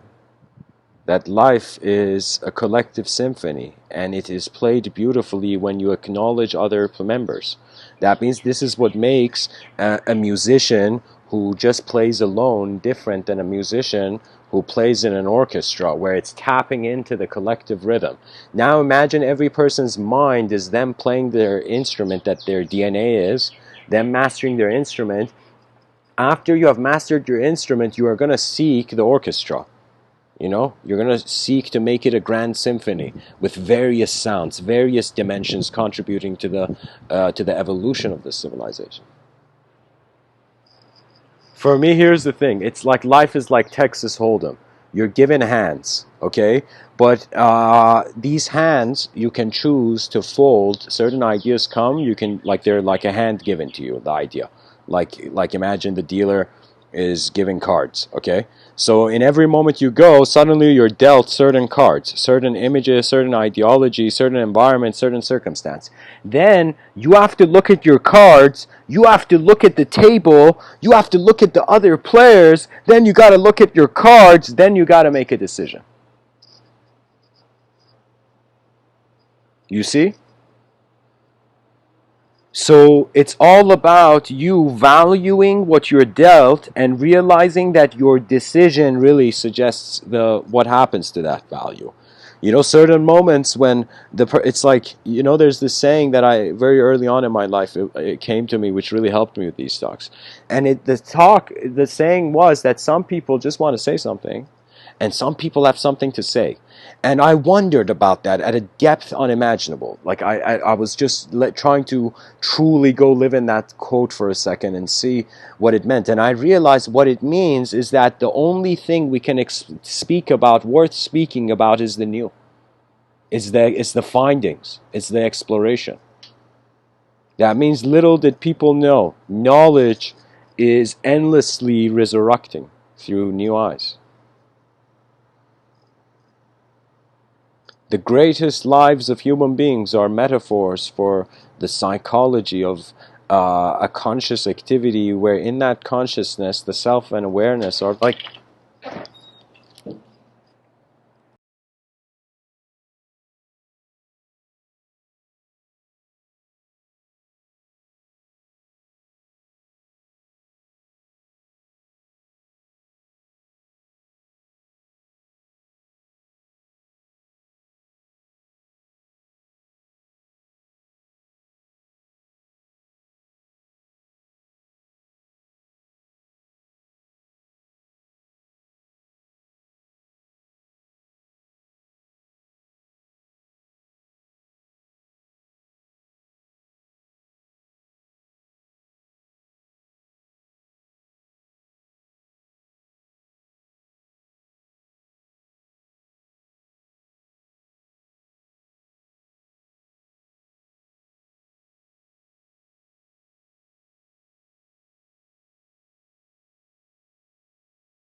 There is this thing about this idea I forgot to mention, guys. I can't believe I didn't talk about this until now. There's this idea of divine languages, by the way. For example, people see Sanskrit as the language of the light beings, you know, of the bright beings. It's a language of the bright beings, you know. That means languages have different structure. That means a different vision ignited the structure of the language. And because human beings are identifying with matter first, they feel that matter has to change, the outer realm has to change before the inner realm changes. But I'm telling you, when you realize the value of anything, you also understand its utility. That means the value of a cold cup of coffee is to drink it. When you realize it's hot coffee, you realize its value. And if you don't realize the value of a hot cup of coffee, it becomes cold. And so if you don't realize the value of a moment of life, it goes. That's really it. There's been some moments of my life where I have been incredibly grateful and blessed because it was as if something that I didn't know I want came to me. You know? And there's been moments where I've really wanted something and it was as if the moment was like, this isn't your time, this is somebody else's story, stand back. And I had to stand back watching the world move as I fell behind. You know, there's a moment where you are in human psychology where I feel any person who their attention has gone to a crisis, whether existential, experiential, midlife, whatever point in life, you know, some sort of crisis, you gotta laugh in those moments. Anytime there's suffering, laugh loudly. I'm telling you, laugh at the suffering, you know? And the suffering will ask you, why are you laughing? And you'll be like, because I know that everything changes. That no problem remains. Because you change or the world changes. And they both seem to be. And the wind blows the leaves on the tree. The leaves may never understand the wind, yet they feel it in every moment. We may never be able to comprehend the mind, but are we not being it?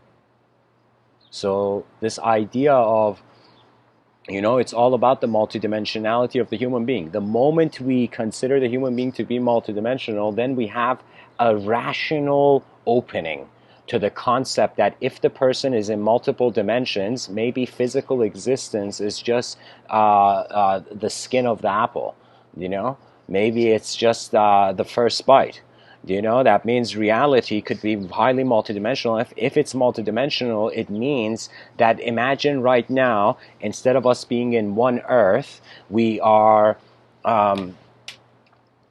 here.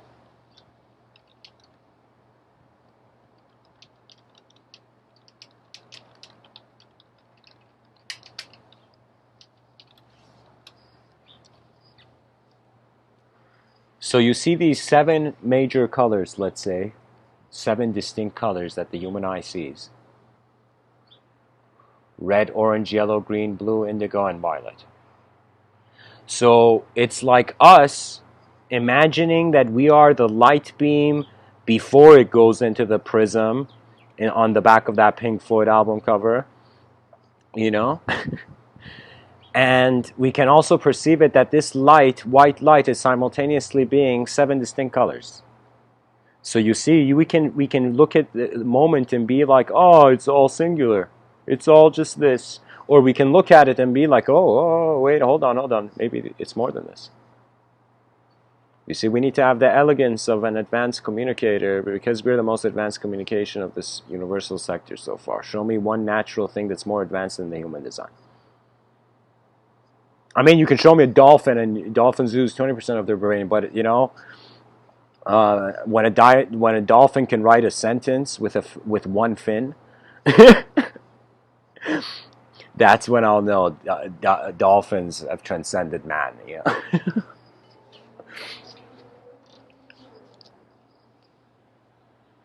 So you see, it's the multiplicity that if we are multidimensional, so physical reality could just be a certain range of the color spectrum, certain frequency of a certain way we see color. For example, animals with different eyes, they receive the light differently. So you can totally see that you are a co-creation of your design and how you engage the world, and simultaneously how the world engaged you. Many intense things can happen in this life. This is why I'm saying you should pilot. There's no one belief system that's going to be a bunker. That means it's some moments it's okay. Trust in your beliefs. Have the faith of the gods, or have the faith of a God inconceivable. But I'm saying in certain moments, learn to acknowledge the dimensions of the world. Because multidimensionality has been shunned by both science and by religion. Did you know? It's as if religion was interested in its own method, and science was interested in its own method. But what about all the other methods? What about all the other ways that the human being can exist that we don't know? Maybe in the future, children realize that in a certain pose, the human body suddenly gets antenna. Suddenly, let's say if you were a multidimensional being with your existence in seven dimensions, that means imagine you had 7 bodies being one. Just like we have 2 eyes that see the same, it's like wondering if there are different dimensions that are simultaneously being the same moment. So existence seems to be the common denominator of all fabric of experience, because in order to experience something there needs to be something there. That means if you're not a self, if you don't have a self, there's nothing to identify. Some yogis were known that they had to keep something in their attention to remain in this earth. There was this yogi who told his wife back in the day, like this enlightened guru, he goes to his wife, and this is Indian culture back in the day, and he tells his wife that the day he would go on a swing and this yogi would eat. Okay, here's the story. This was like this very liberated man, but he would go give these enlightened lectures, and then he would come to his wife and say, what's cooking for dinner? What's cooking for food? He was always waiting for food, the guy. He loved food. And he would take the food, and in India they have these swing tables that they would eat on, which is a genius idea. I don't know why that isn't developed by many cultures. Eating lunch on a swing.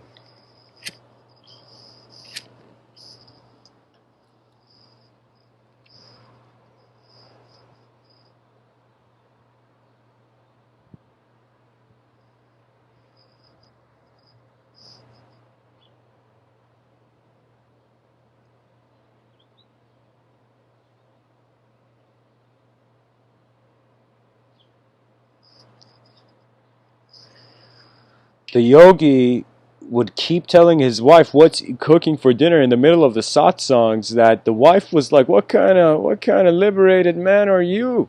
And he goes to him and says, why are you so obsessed with food? And the guru responds and he says, know this. Know that the day when you bring food and I don't eat it, 3 days after that day, I'm going to Mahasamadhi. And the wife gets shocked. And so the moral of that story was, and there comes a day where the guy doesn't eat and the wife starts crying. The wife starts crying when the husband doesn't eat. And when the husband doesn't eat, it's as if like after 3 days, Mahasamadhi is this conscious navigation out of the blessing of life.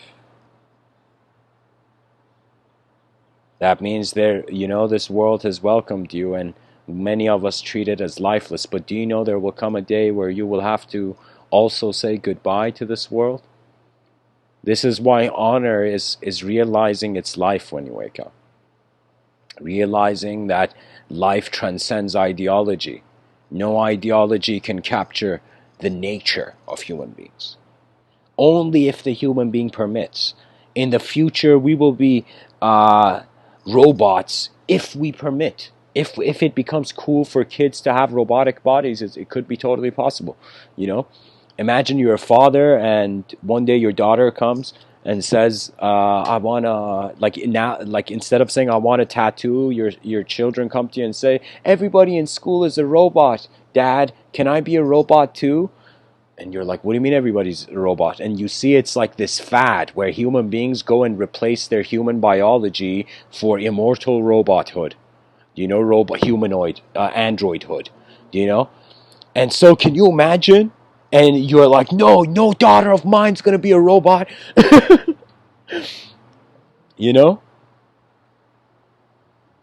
And Imagine the next day you see your daughter come home as a robot and just tears on your face.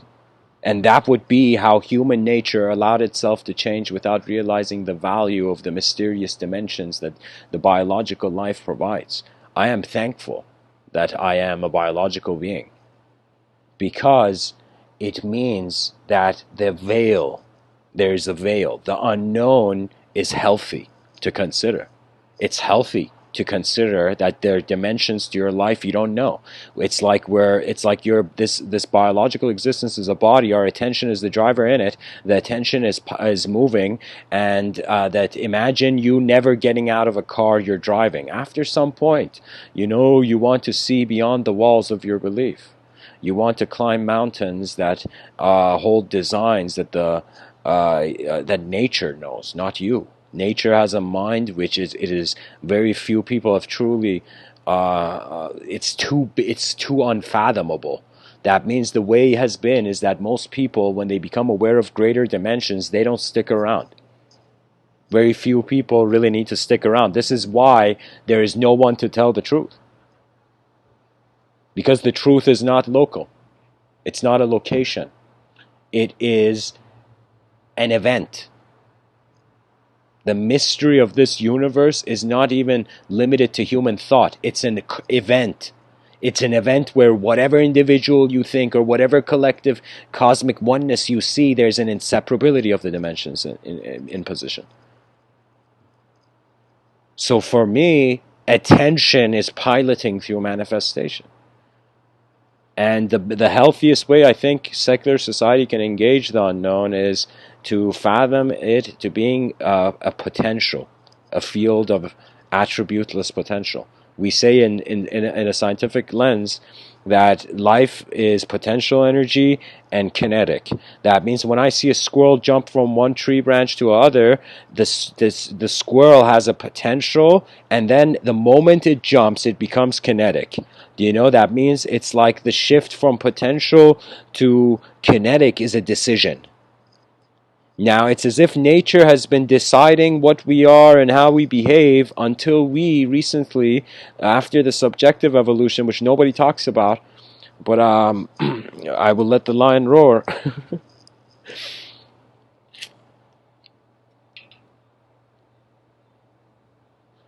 Your mind is an invisible brush, and the mystery of consciousness is to notice that it's not a thought holding it.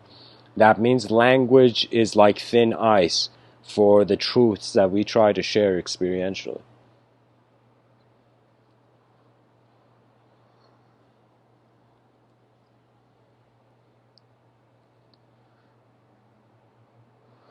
Let me go into a quote tunnel, guys, of playfulness. Let's see what people have said about playfulness. I'm going to literally Google playful quotes right now. Okay, here. This website is called Wise Old Sayings. Okay.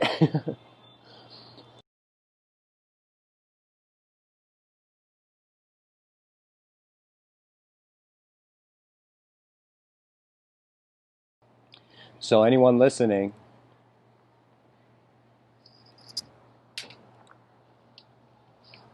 this is a quote tunnel where I read a bunch of quotes from people in history to see how their inner realms opened up to the world, or the idea, or the theme. So the theme is playfulness, or playful, the playful. Eric Hoffer: the creative mind is the playful mind. Philosophy is the play and dance of ideas. Thomas Aquinas: it is requisite for the relaxation of the mind that we make use from time to time of playful deeds and jokes. Paul Valery: what one wrote playfully, another reads with tension and passion. What one wrote with tension and passion, another reads playfully. What an incredible quote. Josh Goldberg: playful arising is authorized by both risk and trust in the process and in oneself. To be truly playful and improvisational, one must not look for results. Yes, but still, I would not even use the word result. Think as if it's a state where cause and effect isn't there yet. It's just pure It's experience before existence can engage it.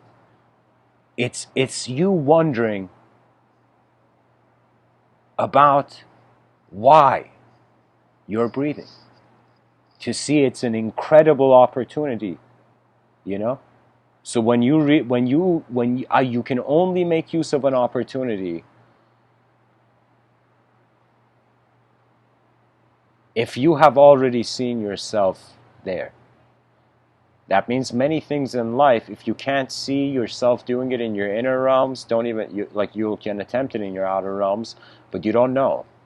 And this is not the result. This means your mind has to have some questions for itself. Questions no one in this world can see because you're wondering them from the texture of your own eyes. Questions that only you can find the answer to. That means there is like a collective service dimension to life. You got to live for your civilization component. And then there's you're alive. You're a mystery on your own. So in this life, we got to try to create a civilization that it's a win-win for the inner personal life and the outer impersonal life. And when we can do this, advanced civilization, voila. G.J. Reynolds says, accepting your playful side is actually inner power being released. Playfulness is powerful. You know, it's not that playfulness is powerful. Playfulness is natural, so the natural is. And being able to just be is a strange power in a world that everybody is being pulled and pushed by thought. Do not forget, we're in a language-worshipping civilization. Even though I've declared 2020 as the era of the advanced communicators, that right now it's like we are getting bored of just being a thought 24/7. It's like it's impossible, by the way.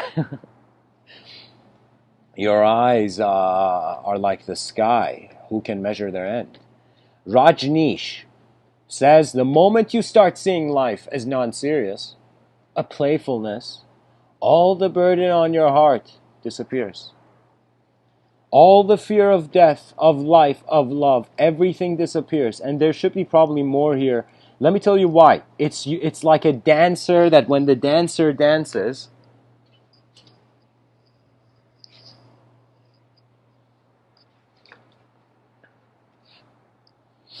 there is no time. There is no space. There is no dancer. That rock star on the concert, in whatever state he is, shouting and playing his guitar, that is divine. And it's not image divine. It's not like we bring angels and demons to everything. You know, let us act, even if we're not, still act like an advanced civilization until we get there. You know, let us dress like an advanced civilization, even though we're not there yet. You know, let us dress for the occasion of our evolution. You know, Tony Robbins says, why not make cheerfulness, outrageousness, playfulness a new priority for yourself? Make feeling good your expectation. You don't have to have a reason to feel good. You're alive. You can feel good for no reason at all. Well said. Well said. Who says happiness is conditional? I have become happy with the silliest things. Do you know?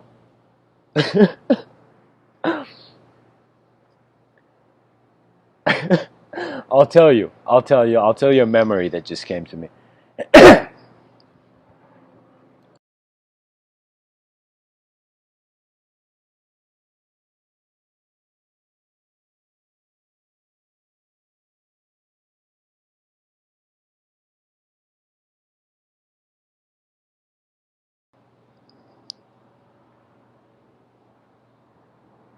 You know, that's what Tony Robbins said here. It's the same thing Tai Chi masters are saying about conducting energy in the body. I don't know if Tony Robbins knows this, but energy has become a person. And I remember this moment in my youth. if you can imagine like a 14-year-old version of me, I I was in this school called Tehran International School in Iran, which was the Swiss-based English teaching school, and I was in that school for a few years. My family had moved back from Vancouver to there, to Iran.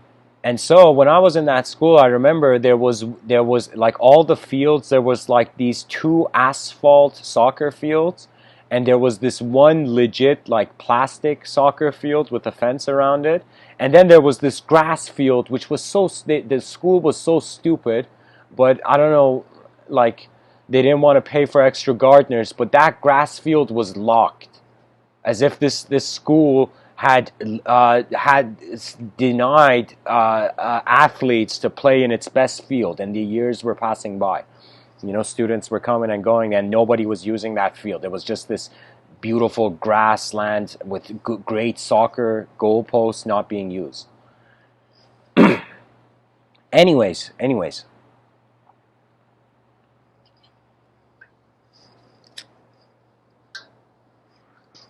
what happened was I was really, guys, I don't know, like I've shared in other talks, but like in my youth I was really fast, like a fast sprinter, you know, and I didn't know I have this condition called sport asthma.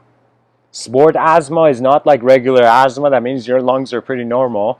It's just when you run for more than 20 minutes they suddenly go into an asthmatic condition, you know. And so I was this fast kid, and I loved football, soccer, and I would play as the striker, you know, and I would get the ball and I would dribble. And I remember it was a situation where I wasn't too popular with the class, so when I got the ball, I wouldn't pass because the chances of it coming back to me would be very little, you know. So I would get the ball and I would dribble. I would pass, of course. I would work with the intelligence of the team. It's just that you have to care for yourself as a player. If you as a player have a value for the team. So if it's like it doesn't matter how sad people are until you score. You know, people don't like you. People are like, stop dribbling until you score, and they're like, yeah, good job, keep dribbling. You know, so it's like that situation. So I remember this was the time, one of the early moments in my life where I realized I have this hidden asthma, sport asthma. And I got the ball, I would get the ball, I would dribble everyone, and here was my thing. If you just increase your speed, you become a great soccer player. Speed. Just your sprinting ability and your speed. And you have control with the ball, that means you keep throwing the ball a couple, like you can't, speed is key in life. Ski is really what shows the different levels of skill, the speed you can manage. You can think of NASCAR drivers and taxi drivers, you know. The NASCAR driver has a greater skill, because not necessarily greater, but has a skill with the greatness of the advance with the speed that they were going at, you know. This is why martial artists they fight a lot of hypothetical opponents in their practice. And they fight extreme fights, so they see how far their energy can be exerted, how far the muscle can go. You know, the muscle of the human body can go, you know. The muscular system, you know. You're like, let me see, in what way can neurons be fired up that they allow the body, you know, to work as a smooth function. It's like, anyways, I would dribble, I would score, I didn't have breath to celebrate. I remember I would just be able, and it wasn't, I would work with the team. That was me. I would acknowledge there were two other players that were better than me in skill, you know. They were to my level, like they couldn't get the ball from me, but they were at my level. If they had the ball, I couldn't get it from them, you know. And I scored, and the ball went in, and I fell down on the ground with my back on the ground, just panting. I didn't have celebrate to like show off. It was like the most humble goal I had scored. I had just scored, and I just fell on the ground and just laid there, you know. Because there's an incredible feeling when you as a soccer player dribble the defenders and run towards the goalie gets an adrenaline rush. And if you can just act like you're going to shoot and make the goalie, very few goalkeepers have trust in their instincts. Do you know? That means they're just chasing the ball, but if you act like, I don't know how to say it, but like your feet, people look at the feet when they look at your ball. So if your feet acts like kicking somewhere else, but you actually tap the ball in another direction, you dribble every person. It's all about perception. That means the greatest soccer players, they're like magicians on the field. The other person was like, where'd the ball go?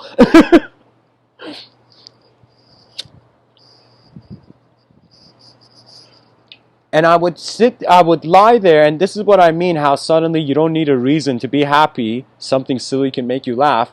I remember I laid down on the ground there, panting, and I just didn't get up. And people were playing. I could see the ball being dribbled around me. People had just gotten the ball, put it on the center, and played again. But I was so at a level where I had this level of exhaustion after the sprinting that I was just on the ground. And it was a situation where one friend came and said, "Are you okay?" And then I was like, "All right, I'm lying on this field too long." It's like, trust me, when your simplicity brings you joy, then you'll truly you can truly honor the complex victories. That means you got to be able to conduct and enjoy the simple battles of life. Get through the simple. Once you're comfortable with the simple and you've seen the joy the simple can show you, then you look at your own simplicity. And when you look at your own simplicity, that means it's like, think of it this way. There is no such thing as confusion. There's just an angle you're looking at yourself. And if you realize there's other angles, there's more probability for seeing new dimensions to yourself. Anyways, that was a good quote from Tony Robbins. Edward Hoagland. There often seems to be a playfulness to wise people, as if either their equanimity has as its source this playfulness, or the playfulness flows from equanimity.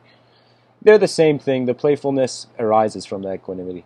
And they can persuade other people who are in a state of agitation to calm down and smile. Yeah, that's why we should honor every stand-up comedy. Stand-up comedians, for me, they were like brave souls willing to, as Hafiz shares this imagery, break their soul. Comedians are breaking their own souls on stage. Now, the issue with modern comedy is that suffering is being glorified. If efficiency by comedians is glorified, that means if the comedian comes and says, "Snap out of it, human beings, you're not that weak," then, it's like, let me tell you, I want you to think of, people think it's a bad thing. Like if Michel Foucault this French philosopher was sitting at the table right now hearing my talk, he would disagree with me that institutions are good. Because Michel Foucault's philosophy is that institutionalization polished law in a way that it made the governing system become insensitive to human nature's spontaneity. The more we had to be normal, the less we could see more out of the world. Normality is a hoax. Back in the day, it was normal to wear top hats. If those people had a time machine came here, they'd be like, "Oh my God, nobody is wearing hats. What a dark future."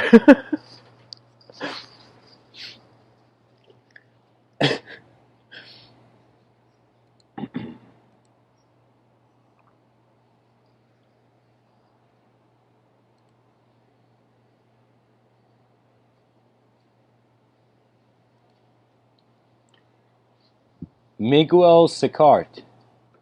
This guy has art in his last name. Miguel Sicart says the main difference between play and playfulness is that play is an activity while playfulness is an attitude. Yeah. I mean, playfulness, you just chill out. That's it. I don't think it gets more playful than that. You just become a bit gentler than the moment. You become a bit simpler than the moment and watch the moment again. You know? This is why I found like a very shortcut for couples therapy, a global solution to couples who are angry and who can't communicate. A very cheap, free solution, okay? Nothing that the person has to go pay their life's work just for someone to be a mirror for them. Mirrors should be free in this world. You know, that's the nature of a mirror.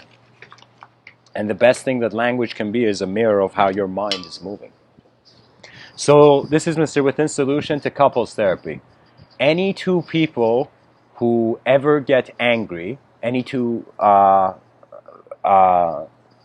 let's say lovers who get angry, this is what you got to do. Actually, I'm going to make it universal. Anytime two human beings get angry, and I'm saying this mainly for couples, as a sort of couples therapy algorithm, this is what you do. Anytime there is anger in the household, the people who are angry have to lie down on their backs on the ground. And they have to finish the conversation with looking at the ceiling, both of their backs on the ground. And both of them not touching each other. You know? I am telling you, it's very hard to be angry when you're lying down on the ground. But you can still communicate. You know? And make sure you're not chewing gum when you lie down on the ground. I mean, that's basic.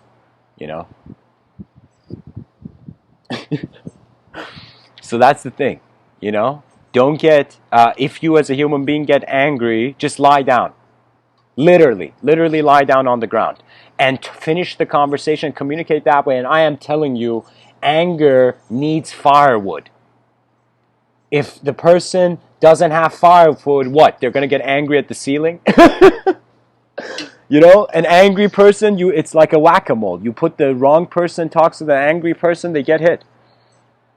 I remember there was this kid in the classroom. This kid did what I consider to be the most foolish, the dumbest thing.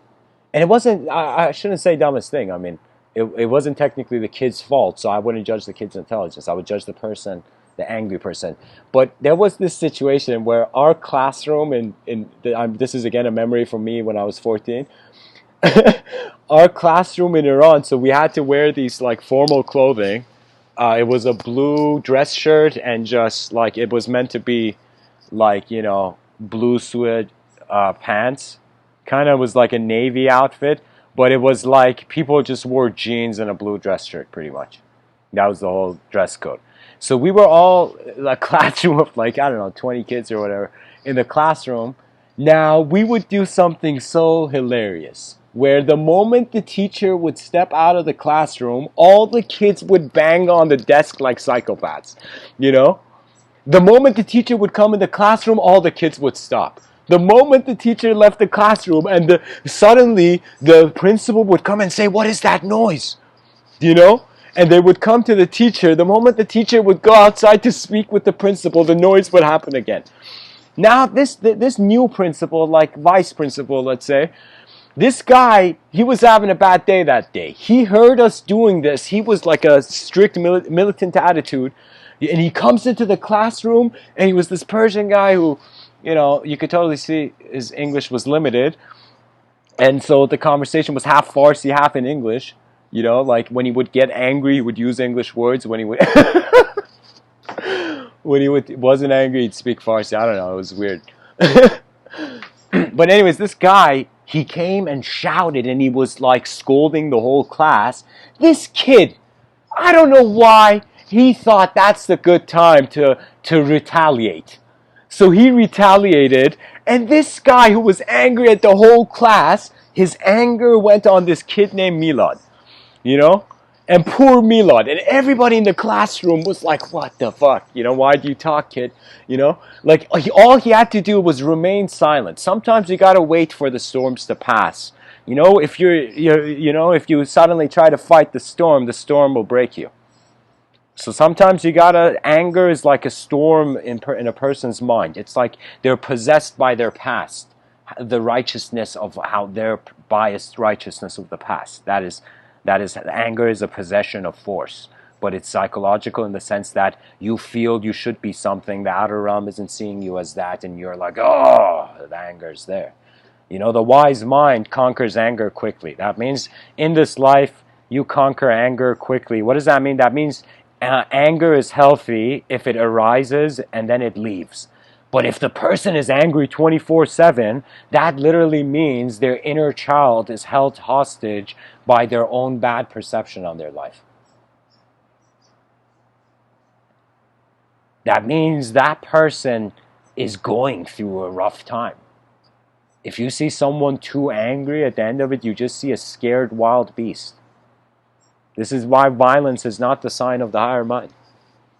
This is why I'm saying the same energy that is used for thug-like action in streets can be used for the inner realms and for the greatest innovation of the battles that we have to fight on the intellectual frontiers of our civilization, you know? Let me tell you, the species has just begun its great dance of an advanced civilization. We woke up from matter. We woke up from thought, and now space is being really what it was meant to be. A stretching of forces in the space of life. You know? Jason Vu. We all want to be a little glamorous, a little playful, and a little mischievous at times, okay? Yeah, I mean, it's like weather. You know, some days it rains, some days it's different. But the thing is, you got to have mindfulness. And mindfulness, if like somebody was saying, how could you explain mindfulness in a sentence? Don't bang the door shut. Gently close the door. In your life, take conscious attention to do things. If you're eating food, very slowly, just sit there and just eat food. That was the whole point in the Zen tea ceremony. Where when you were drinking tea, there was no Zen master, there was nothing, there was just the action of drinking tea. That was the purity of mindfulness. And you incorporate this, you cultivate this for yourself. You will have honored your mind, and when you honor your mind, genius is no longer shy. Your life becomes the smile of the species, hopefully. Charles Dickens, there might be some credit in being jolly. George Ade, a good jolly is worth what you pay for it. Cornel West, there is a certain pleasure of the life of the mind that cannot be denied. There is a certain pleasure about being around people who enact the playfulness when it comes to the world of ideas. Honestly, you have to be playful because you don't know anything. That's the honest part. When you come to the unknown, it's unknown. Unknown is where playfulness happens. This is why you can have the greatest scientists trying to study playfulness only to realize that it is spontaneity.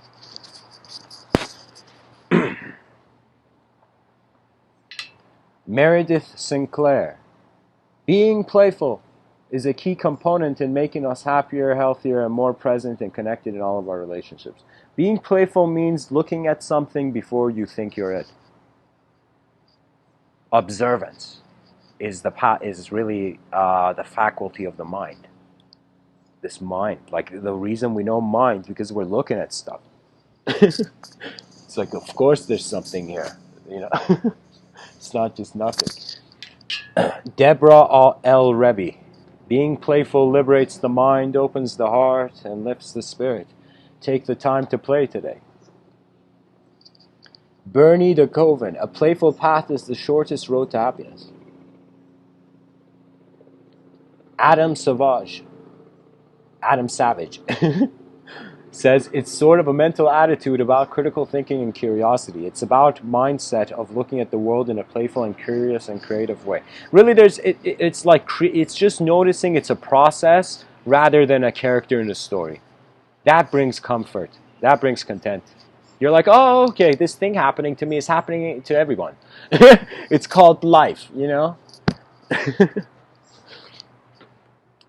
So guys, that's the end of the quote. G.J. Reynolds says, playfulness brings out the fun in everyone.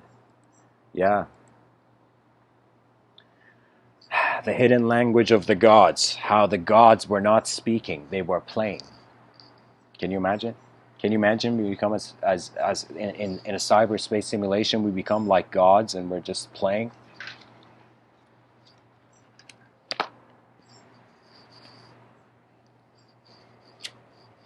The one outcome man did not think he is. He is the playfulness of dimensions. Dimensions are alive and playing with one another, and man's story is reborn as a cosmic one.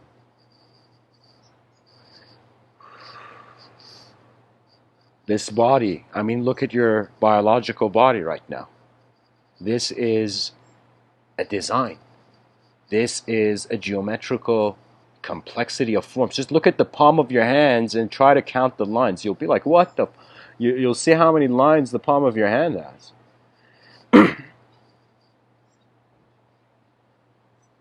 You know, that means those people who read palms, if you were truly going to read the lines on a person's hand, it'll take you years. You get a microscope and you're like, yo man, there's too many lines here. I can't predict your future. There's just too many lines. Yeah.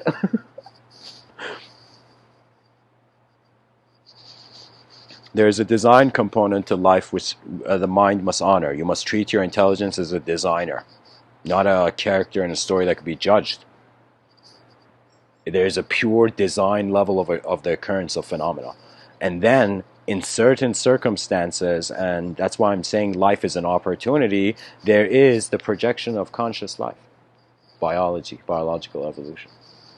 And you know what's fascinating? In evolutionary biology, I looked into it, and because the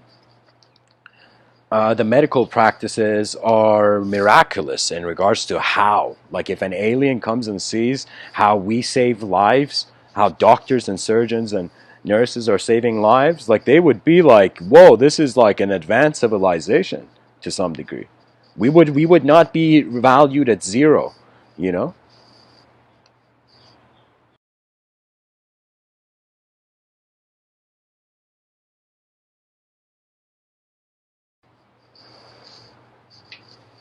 The biological program, it is like you have to pat your own head like an animal. Like the mind is the body is the shadow of a higher dimensional mind, and shadows always feel like simulations. Yet could there be a light behind our eyes, not just light in front of it? Could man be his own light? Your attention is like a unique colored lightsaber. You know, it's like your own unique lightsaber, your mind. And so a lightsaber, the Jedi that kills for messed up reasons, the Jedi that gives into the human, the animal nature, becomes a Sith Lord or whatever the story was. Goes to the dark side. And there were scenes even in Star Wars where there's a scene where the Jedi kills like 12 enemies, and then one of the enemies is like, holy shit, the Force is stronger than this guy. You know, what that means is this man is not designed to end in this moment. That means both the dark side of the Force and the bright side of the Force in Star Wars, they acknowledge the Force as the underlying wisdom of the events of the world. Because I always wondered, Yoda could lift a ship from the swamp, but he needed a cane. Like that cane was just fashion for Yoda.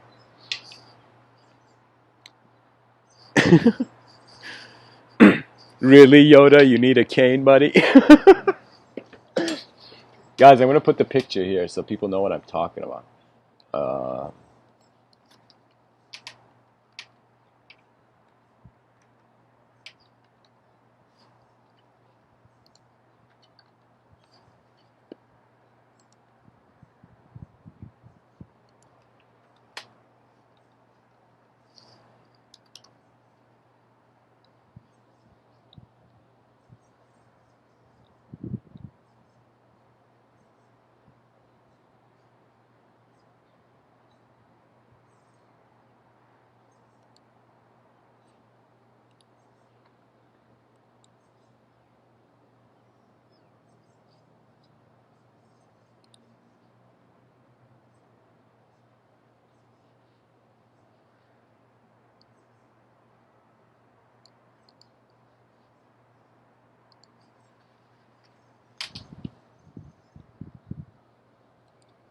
There we go, guys. I found the perfect picture. I don't know which artist drew this, but this is my point. You see, this is why the force is the event of the destiny. I don't know who drew this. Let me see if I can find a name. No, there's no name.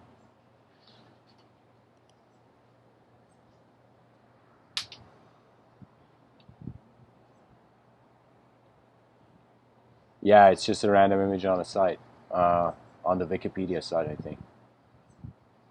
So you see that? You see, it's like, yeah, buddy, do you really need the cane? But the thing was, the Force was the event. That means Yoda wasn't actually Yoda. He had understood himself as the Force. But the Jedi thought he was still a Jedi. And trust me, like the writers of Star Wars definitely got inspiration from ancient traditions. Man, Yoda is an awesome archetype. Like probably if we see an alien that looks like Yoda in the future, can you imagine this, guys? Like we meet an alien in the future, like the first alien species to make contact with Earth, they look like Yoda, and we're like, holy shit, you're in our movies, buddy. You know, we'd have so much in common with that alien.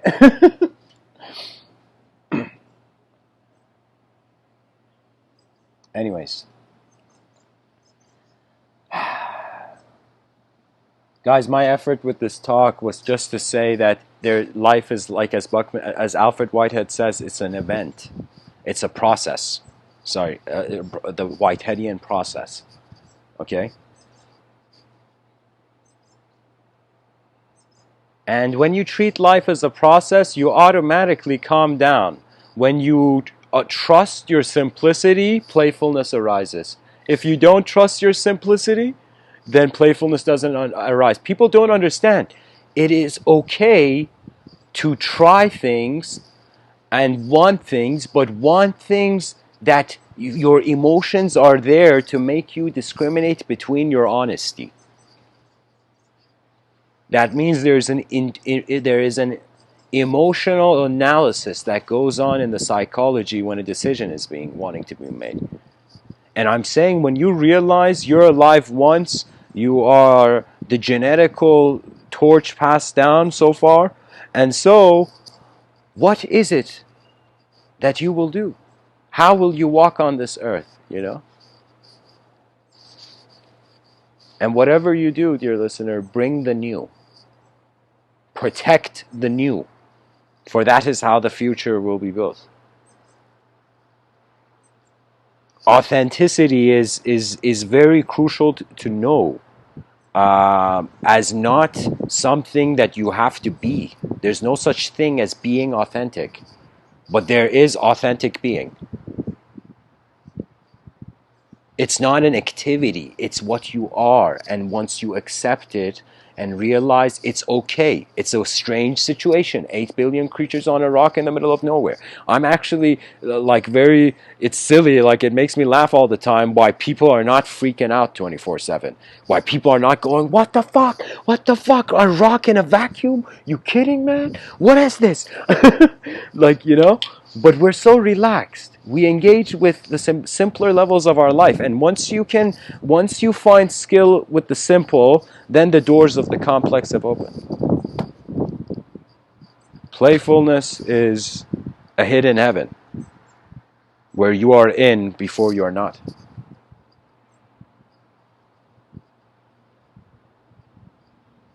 Trust is the glow of an advanced civilization.